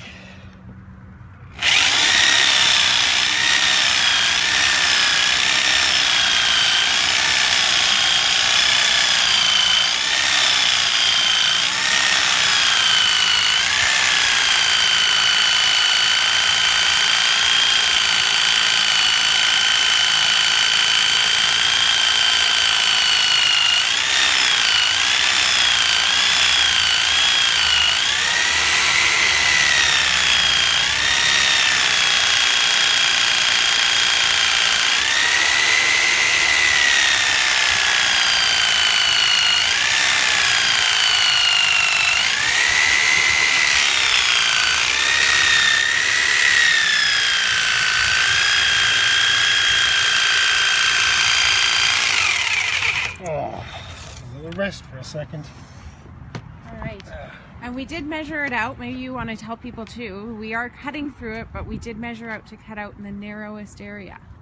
Well, the section that you cut is in the very, very center of the bone. What you have to do when you're choosing the place to cut is you choose a place where there are no muscle attachments, because this muscle attachment, as the animal grows, the muscle is always, say, about 1/3 from the top. So as the animal grows, the muscle attachment moves slightly, and it remodels the shape of the bone. So if we cut here, we wouldn't get a complete record of the growth. You have to cut in this middle part. The best bone to cut is the tibia, which we're also cutting from this individual.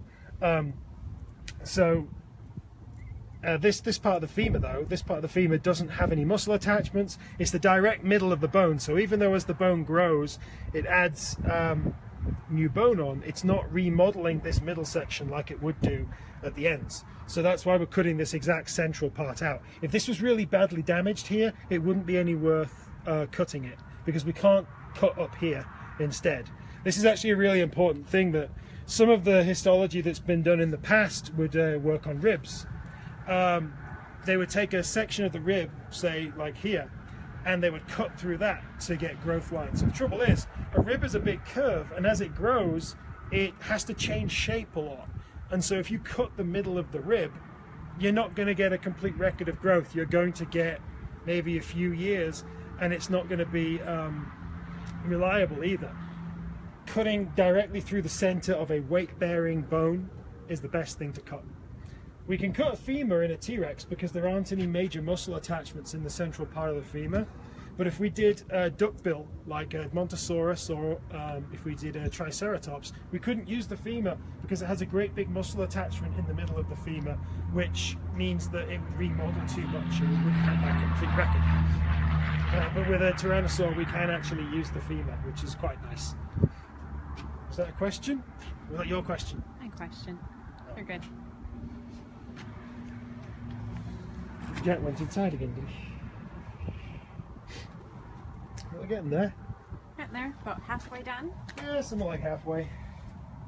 Oh, it's a bit more than halfway on this side. That's good. It's following the line, all right.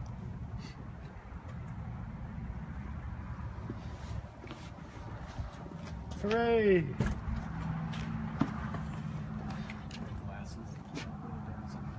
can wear the goggles. Yeah, that's right. They're actually really good. One thing that really annoys me is when you get a nice pair of goggles like this and people stick them lens down on a dirty bench top. I think I spent most of my life wearing scratched up goggles, so these ones I keep them in their original packing so they don't get all scratched up. Just thought I'd mention that. That'd be a lesson too. Yeah. I don't like goggles. You don't like goggles? Yep. Well, I didn't used to like them because they were all scratched, but these ones are really good. Yeah. Better than yours. Alright, here we go.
125. 125. Feels later. 25 minutes over. God. We're getting there. We will be done before Liz has finished teaching, so Yeah. we'll get it close and pop the last bit, and then give Liz something else to do.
Rest.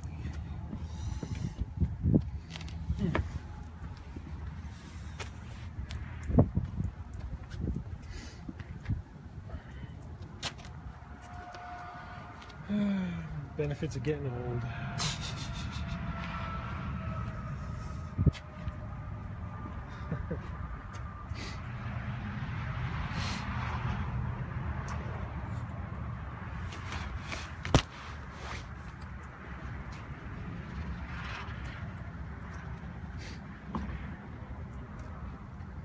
All right, so somebody's asking, wouldn't you get the same growth information from other smaller, easier to cut bones?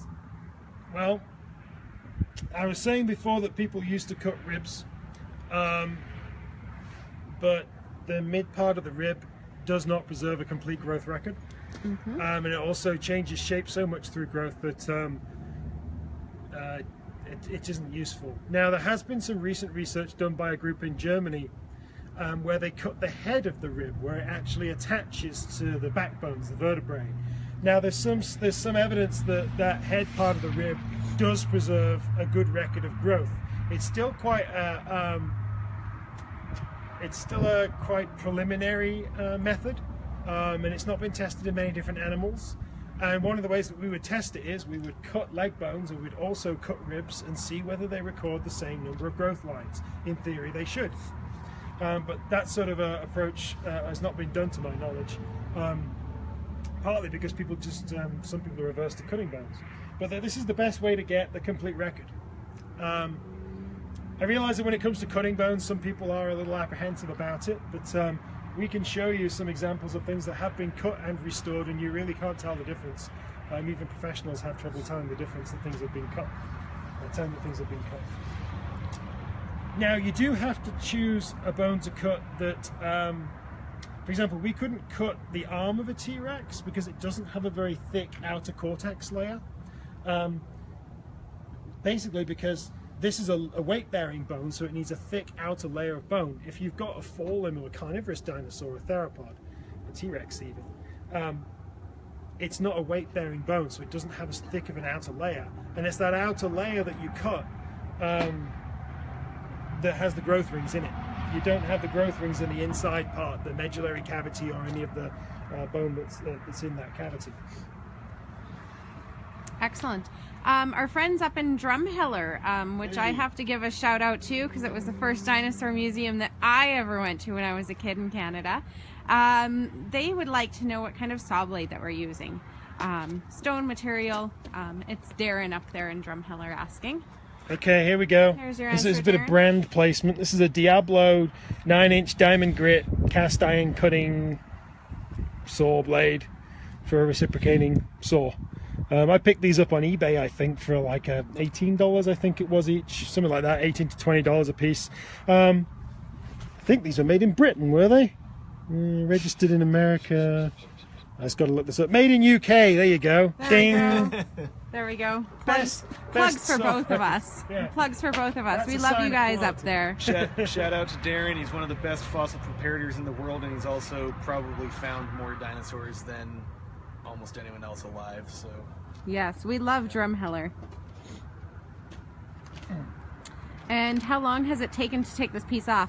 Well, based on our questions, it's taken us a while longer, and it's cold, but we're sturdy people up here. Well, so far we started this at about maybe 15 minutes past 11, but we have been stopping to talk quite a bit and cool the sore and twist my wrist. But we're about 2/3 of the way through the second cut now, and the first cut's done and broken, so that's fine. Yeah, not too long to go on this one now. It seems like a slow process, but that's kind of what you want because it makes the cut nice and clean. You can see it's nice and smooth. It's almost semi-polished, all the water and the stuff in there. So it's going very well. Excellent. Hello, Drumheller.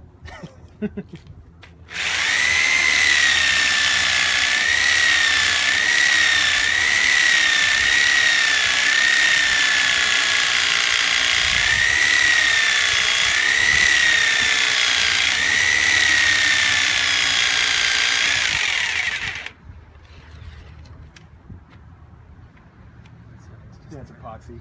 That's the resin. I'll just go through it at a slight angle.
Take a look around that side. Yeah, it's getting pretty close. Yeah. So another question came in. Are there any plans to do this with any other dinosaur or fossil specimens? Well, we think that if you're going to properly study a dinosaur, you should be doing this with whichever dinosaur you are studying. So there's a specimen that I gave a talk on at the Society of Vertebrate Paleontology meeting that was held up in Calgary this year. We call it Daniceratops. It's a Chasmosaurus type dinosaur, which is one of the horned ones, a bit like Triceratops. And it's not a very complete animal. We have parts of the skull, but it should be a new species. But we want to know whether or not the features that it shows in its skull are representative of an adult animal, or whether it was only half grown, or those features are only half developed. Well, we're very lucky that we have parts of the skull, and we just so happen to have a tibia to go with the skull. We only have a tibia and a fibula and parts of the skull, but that's lucky because the tibia is the best bone to cut. So we're going to cut that one at some point in the future, hopefully. We also intend on cutting the ankylosaur that we have here. The tibia of that is ideal for cutting. It's a much smaller bone than this, so it would take much less time to cut through. But if you want to describe a new species of dinosaur, or if you want to understand about the ecology of a whole group of dinosaurs, a whole population, we should be cutting more specimens. That was a roundabout answer. Another question that came in is why we aren't doing a core sampling instead of doing a full slice histology. So core samples are something that people did because they didn't want to cut completely through the bone. Any histologist will tell you that the best way to study the histology is to cut completely through. Well, one of the reasons why is because if you want to count the number of growth rings, if all you've got is, imagine this is a pie, or imagine it's a log with a full growth ring record. If you've only got a slice of that log, a slice of the pie effectively, you don't know if one of those lines that you can see is a growth ring that goes all the way around the bone, a genuine yearly growth ring, or whether it's just an anomaly in that area of the bone, which does happen because as you can see, the bone is not perfectly circular, it has bumps and things, so it has uneven growth in different parts of the bone. So if you just core one area, you don't have a guarantee that those are the genuine growth rings. This is the best way to do that. Moreover, there are different patterns recorded in different parts of the bone, so maybe it has an injury on one part, or you want to look at a different part of the bone for a reason. Cutting it all the way through is the best way to do it. And frankly, it's actually the easiest way to deal with this. I mean, coring, we've tried coring on other bones before. Very often the core doesn't work properly and it crunches up the bone on the inside. This method actually works very well. And molding and casting this chunk is very straightforward, and then gluing it back into place is actually very straightforward as well. This is the point, which admittedly does look quite destructive. But when you see what one of these looks like when it's finished, and we will show you some, there really isn't anything to worry about. Excellent. Another question as well, what's our guesstimate, what's our best guess based for age based on the information that we have right now about this bone? You know, I was gonna say something about what I reckon this thing might be in terms of how old it was when it died, but I thought it'd be rather more fun if we ran a little competition when we've got the actual numbers together.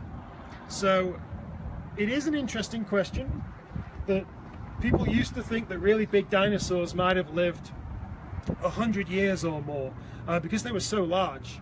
But one thing that we found with the work of my supervisor Jack Horner at the Museum of the Rockies and various other histologists in the last, say, 20 years or so, is that most dinosaurs lived much shorter lives than that.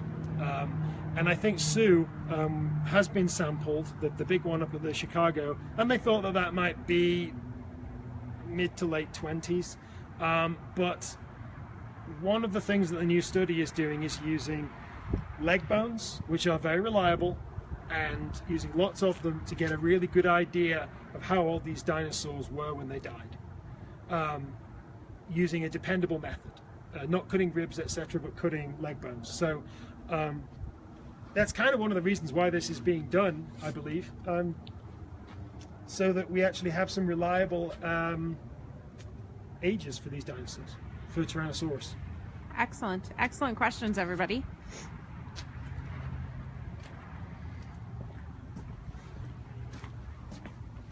One of the things when you're actually publishing on the histology where you made the cut, you really should show the bone and show the bit that was cut out. Some of the older studies that were done on dinosaur histology and tyrannosaur histology didn't say which part of the bones were cut.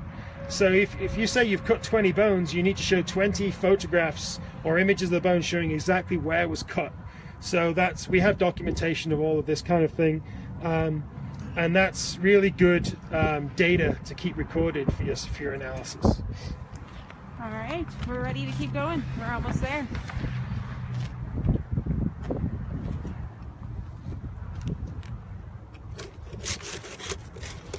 It's getting colder.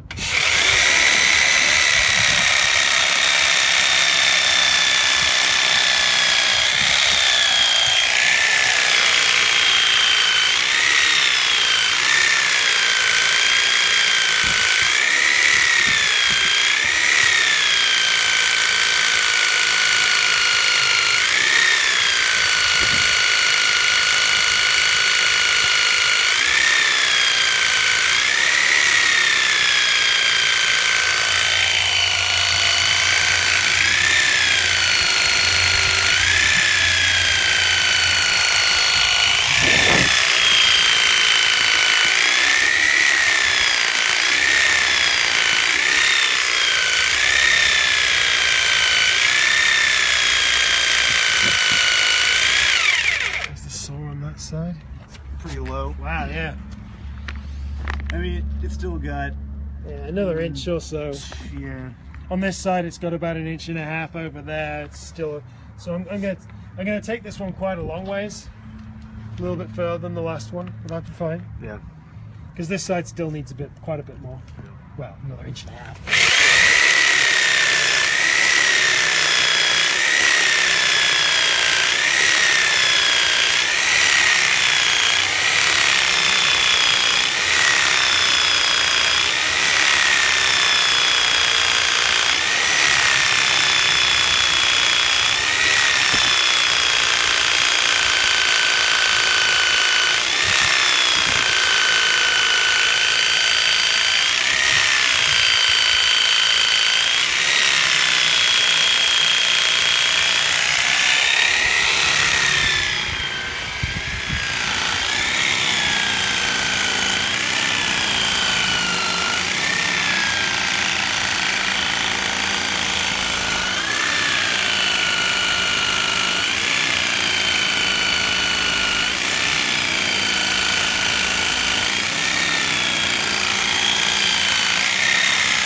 So an interesting question that somebody has is, does it have a smell? So I have to say, standing here, there's no real smell that fossils have or that the bones have. I mean, I can smell the heat. Yeah, I mean, if you're going to have any smell from these, it's going to be the smell of, because of the heat from the blade, you might be heating up some of the minerals in the bones. So these ones, they have a bit of iron in them. And you can sometimes get that kind of irony smell when you're cutting through them, but otherwise just the epoxy. Yeah, a bit of cutting through the resin. I mean, if you're cutting through a sandstone, like I don't know if you've ever seen people like cutting through concrete and that kind of thing, you get a kind of dusty, rocky smell. It's a bit like that, but with a bit more iron in it. Like if you're licking nails and things like that. I don't know what you did in your childhood. Because that's what we all do.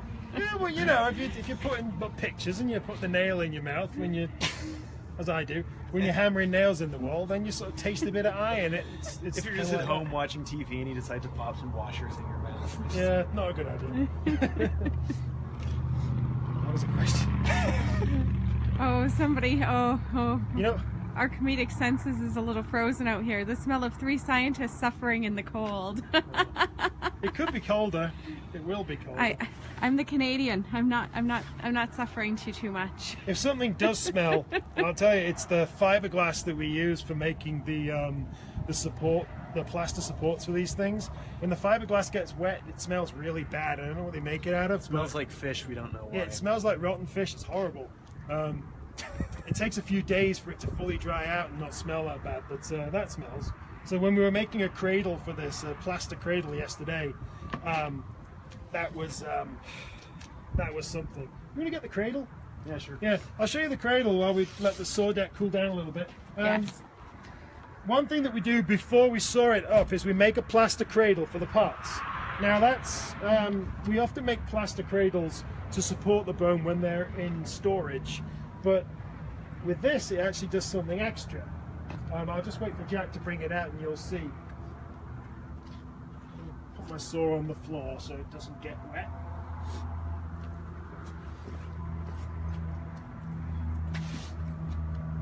Okay, so this is a cradle, and it's made specifically for this bone, so you can see there's the head fits in there and then it goes to the bottom. So that's made by putting a layer of plastic over the bone just to make sure it doesn't get covered in plaster, and then putting layers of fiberglass soaked in plaster of Paris over the surface. So it gives us a nice hard shell if you turn it around. So it's plaster on the outside, then we put some foam on the inside, and this is a wooden beam that gives some strength to it. So what this actually does though is when this thing has been cut up, we will store it by putting it in the cradle. So we'll lie the cradle flat and we'll put the two pieces that we've cut in here, and that actually preserves the original shape, orientation, size, etc. of the bone, so that when we fit the other piece in, it's got kind of a natural storage place that just helps us line everything up properly as well. So that's what the cradle does. And then when we're storing it in the collection, or when we actually put it back out on display, we have the cradle to help that too. Exactly. And Liz Liz made is, that yesterday. yes. Good job, Liz. Liz still actually logged on. smells. Liz says the bone really smells like dirt. And I'd have to agree. When I'm in the prep lab and I'm prepping something, you can really smell the earth of where you found that particular specimen. Well, a lot of the earthy smell when you're preparing them is because there's modern day roots have got down in there. Like you'll see, if anyone volunteers in the lab and Destiny's scene, you get a lot of little tiny roots from modern day plants that have made their way down into the dinosaur bones.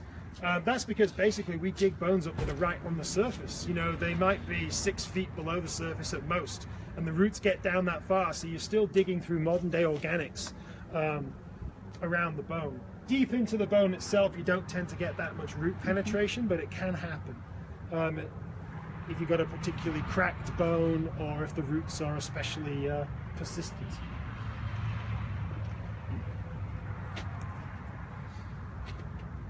Okay, so Liz is watching then. Yes. Okay, tell us if we're doing anything wrong. Did you see the bit that came apart? Did you see that? It sounds like she did. Oh yeah, it's fine. It looks good. I'm taking down this side a little bit further. It's not far off, and then hopefully it will break itself like the last one did.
Am I getting close to the table? Yeah, it's getting close to the table down there, so... Okay, that's good, that's good. Yep. We want to be close to the table. Yep.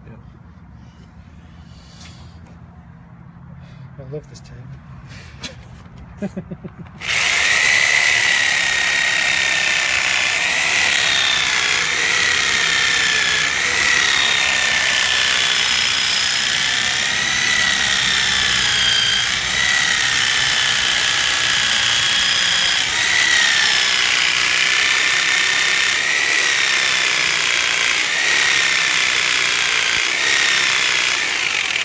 Can't be very far. Yeah. Well, there's another inch and a bit on this side. I want to see the other side. We're not far off. Just need a little hose pipe that hooks this little stream up with here. Just Damn circulate gravity. the water. Yeah. All right. Not too far. A little bit more. Cut it in a swimming pool. Yeah, it's a good idea with a Electric saw. Yeah.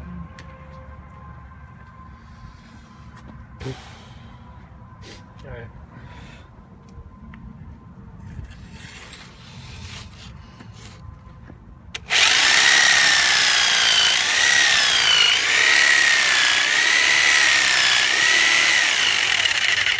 There's a lot of smokiness.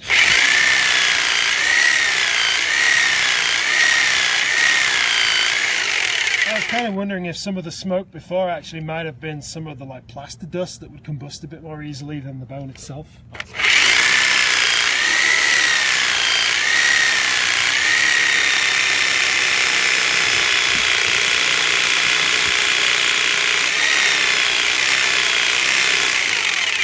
And the bone itself, the chunk is vibrating a bit, but that's good because it's good in this case because it will help break that bit at the bottom, which is what we want to do. Obviously, normally when you're preparing a dinosaur bone, you don't want vibrations going into the bone. But in this case, we actually do want the bone to weaken along natural cracks right down near where we're making the cut, so that the last part of the bone breaks naturally.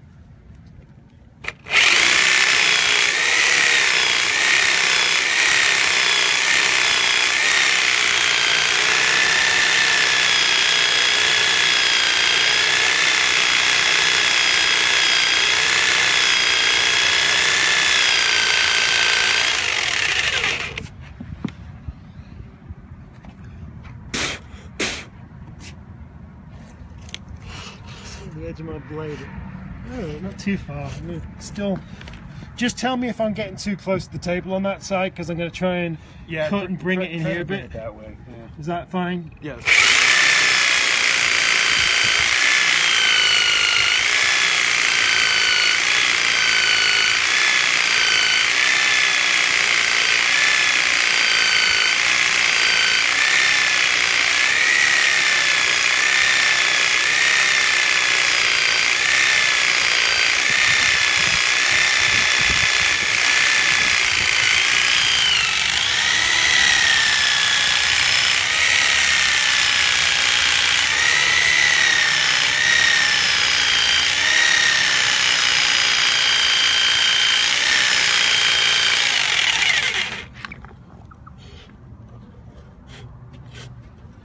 A bit more, but really not that much more.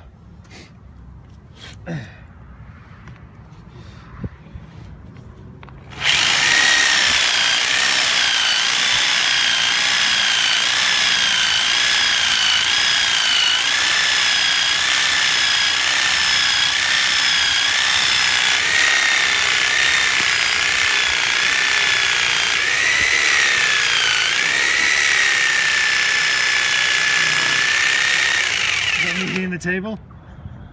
It might be. Yeah, then. Yeah, probably. It'll be alright.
It's about an inch. The blade is pretty much at the middle on this end, so it's probably to the point where you can break it. I want to look, yeah.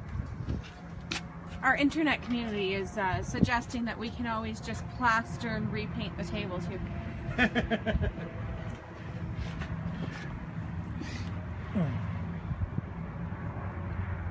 Well, there's daylight. How's she feeling? There it goes.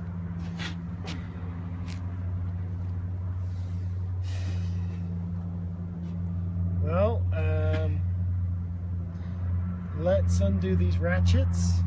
It should pop clean now. It should be done. Well, we can leave the ratchets and just slide. Okay.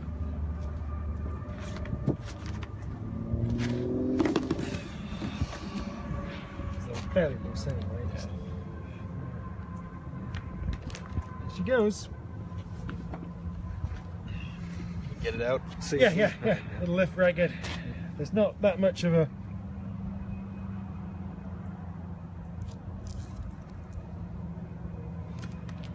And here she is. I should stop. Nice. Okay, so this here is the broken surface that clicks with the broken surface down there. Oh, just there. That's see how it's like an uneven wavy surface? That will click perfectly into place with the part on the other side when we glue it together. And then the part that we've already cut through here, there's that. Oh, it's quite warm on this side. Here's that broken surface there that fits in with that one, so that clicks nicely. And look, you can even start to see some growth lines. So there's one there. And there's probably another one there. Now those are much more obvious when this thing has been cut and polished properly by Holly down in Oklahoma. But we should be able to trace growth lines all the way around. It looks like there's quite a bit of plaster infill there, but that shouldn't be a problem. So,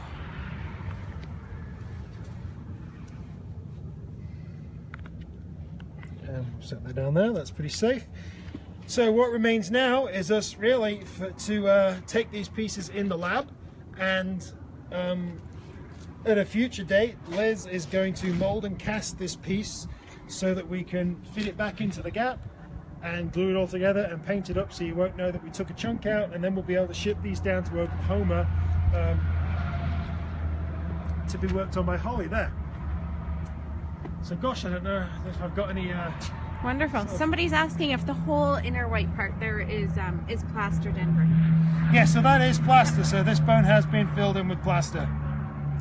You know, but that's not too much of a problem. In this one, it means that there wouldn't be any medullary bone preserved, simply because the medullary cavity is not filled in with bone. It's been filled with plaster. I'm going to share with you something. If we come into the lab, I have to unplug the phone.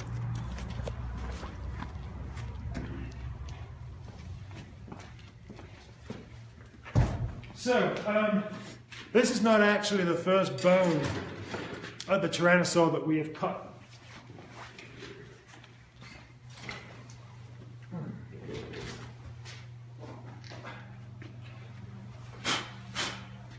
This is a section that we cut out of the tibia a little while ago. So we've already cut the tibia of this individual, and you can see here it has pretty much a complete outer layer, cortical layer of the bone. So the tibia looks to be in slightly better condition than the femur is, although both are going to be perfectly fine for analysis. So what I did this for actually is I was thinking that people might be concerned that we were cutting a big chunk out of a tyrannosaur bone. So we have already cut the tibia, and we have already painted up the tibia so that it looks exactly like the original bone. And you can see that on display in the museum. So we'll post, I think I'll post a photograph of it, and you'll be able to see what it looks like when it's fully finished. If we go into the exhibit hall, Jack, could you stay with the bone out there? Thanks.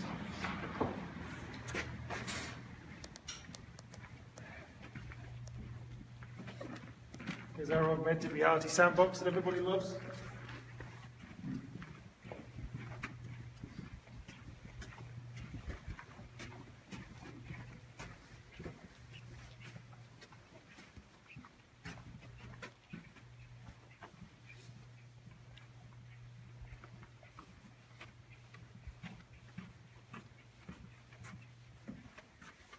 So if you point the camera down there, so here we have the rest of the leg. The foot is actually a cast, but the tibia and fibula, the two big bones that form the shin, those are real.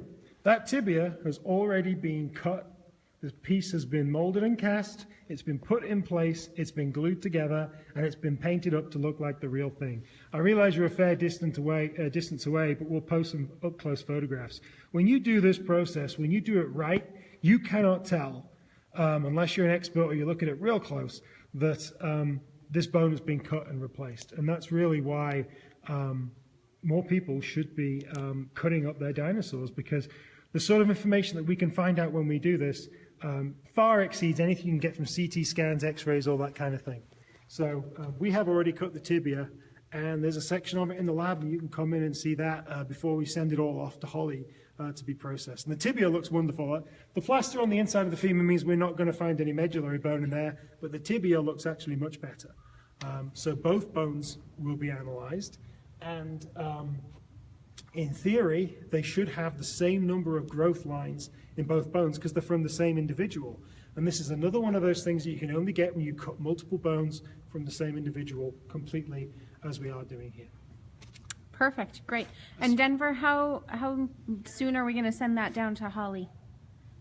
When should people come in to see that if they want to come in and see it? Well, I want the femur to be completely put back together, painted up, molded, cast, etc., before we send them down to Holly. But that's going to happen before the end of the year. So it'll probably take Liz a few days to mold the piece, and then to cast it will take a couple of days to set up fully, and then mounting it in the bone will take another few more days. So I anticipate a few weeks before we can get them sent off. So if people want to come in and see these sections in the next few weeks, they'll be visible in the lab. Yeah. Great. Perfect. Well, thank you everybody for viewing. Denver, anything else? I suppose if anybody has any questions, now is the time to ask. Yeah, no questions. We're getting a lot of our museum is gorgeous, so that's good. Oh.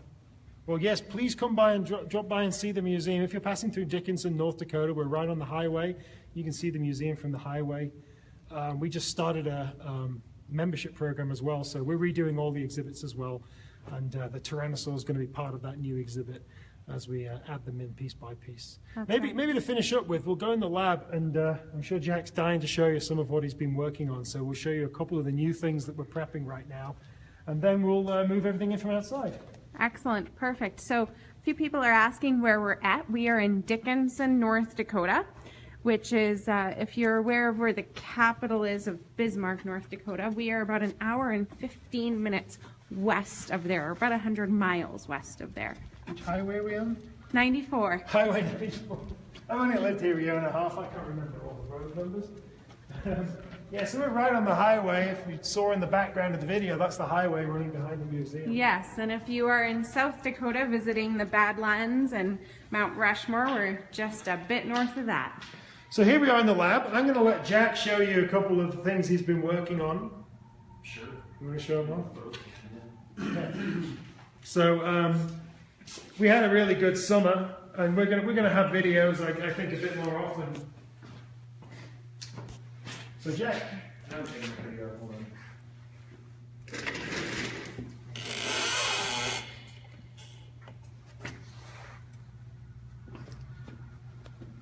So this is our new nodosaur. So if you lift the camera up a little bit over the top. This is the skull of an armored dinosaur called a Nodosaurus. So this is the occipital condyle, this is the ball that fits into the neck, this is where the lower jaws attach, and this is the palate, the roof of the mouth, and then here's the beak. You can see some of the tooth sockets here. This is something that we collected this summer that Jack's been working on, and this should be a new species. No one has ever found an armored dinosaur of this kind from the level in the cliff where we found it. This was found from the Judith River Formation in northern Montana. So it should be a new species. It's visible here in the lab. Some more. We didn't just get the skull. We got lots of body parts of this. So Jack's going to show you here. What do you got, Jack? Could you swing the light around? Yeah. All right. So yeah, I've been working on 2 jackets at the same time. It's nice to have a couple of different things to switch back and forth between. So so this is the first bone that I got out of this particular field jacket. So this is an osteoderm from this animal, probably from the neck region. But as you can see, it's got very, very nice preservation. It's got amazing detail to the texture. It's very, very nicely preserved. Yeah, if you could get the other one. So we've got 2 osteoderms from this individual that look like this. These kind of rectangular ones. And then set this down. We've got one larger osteoderm so far that's probably from the shoulder region. So in the field we can only see this kind of half oval portion of the osteoderm, and then when I prepared it, this extra cone and spike emerged, so that was a nice little surprise. And then in this open jacket we have, if you could point it at this right here. So this is a really cool osteoderm. That's an osteoderm from the midline of the animal that goes right over the neck. And so on the other side, the side that was facing up in the field, we can see that it has a couple of bacterial infection pits that ate into the surface of the bone when the animal was still alive. And the one that I just showed you has the beginnings of some of those pits as well. Yeah, so it actually works quite well if you cast the light low. These two little dishes here, these are infection pits caused by, it's called necrotizing dermatitis. It's either a fungal or bacterial infection that this particular animal suffered from. And it's quite common in these armored dinosaurs, and we see it in a number of the armored scutes from this nodosaur. So this is another of the projects that we're working on. I don't think we're going to go through everything in the lab. I just wanted to show that off. And so I guess that's probably it for this broadcast. If you have questions, feel free to comment on the Facebook page and we'll respond to those there by typing, etc. But otherwise, thanks for tuning in. Thank you to Destiny for filming. She's one of our volunteers in the lab. No problem. Thanks to Jack, my field man and preparator, for being the squirter. And thanks to Liz, who had to go off and teach. She's teaching right now at the university anatomy lab, so she's teaching right now. But thanks to her for being here for that too. So yeah, thank you very much. And that's it, I think. All right, take care. Thanks, everybody.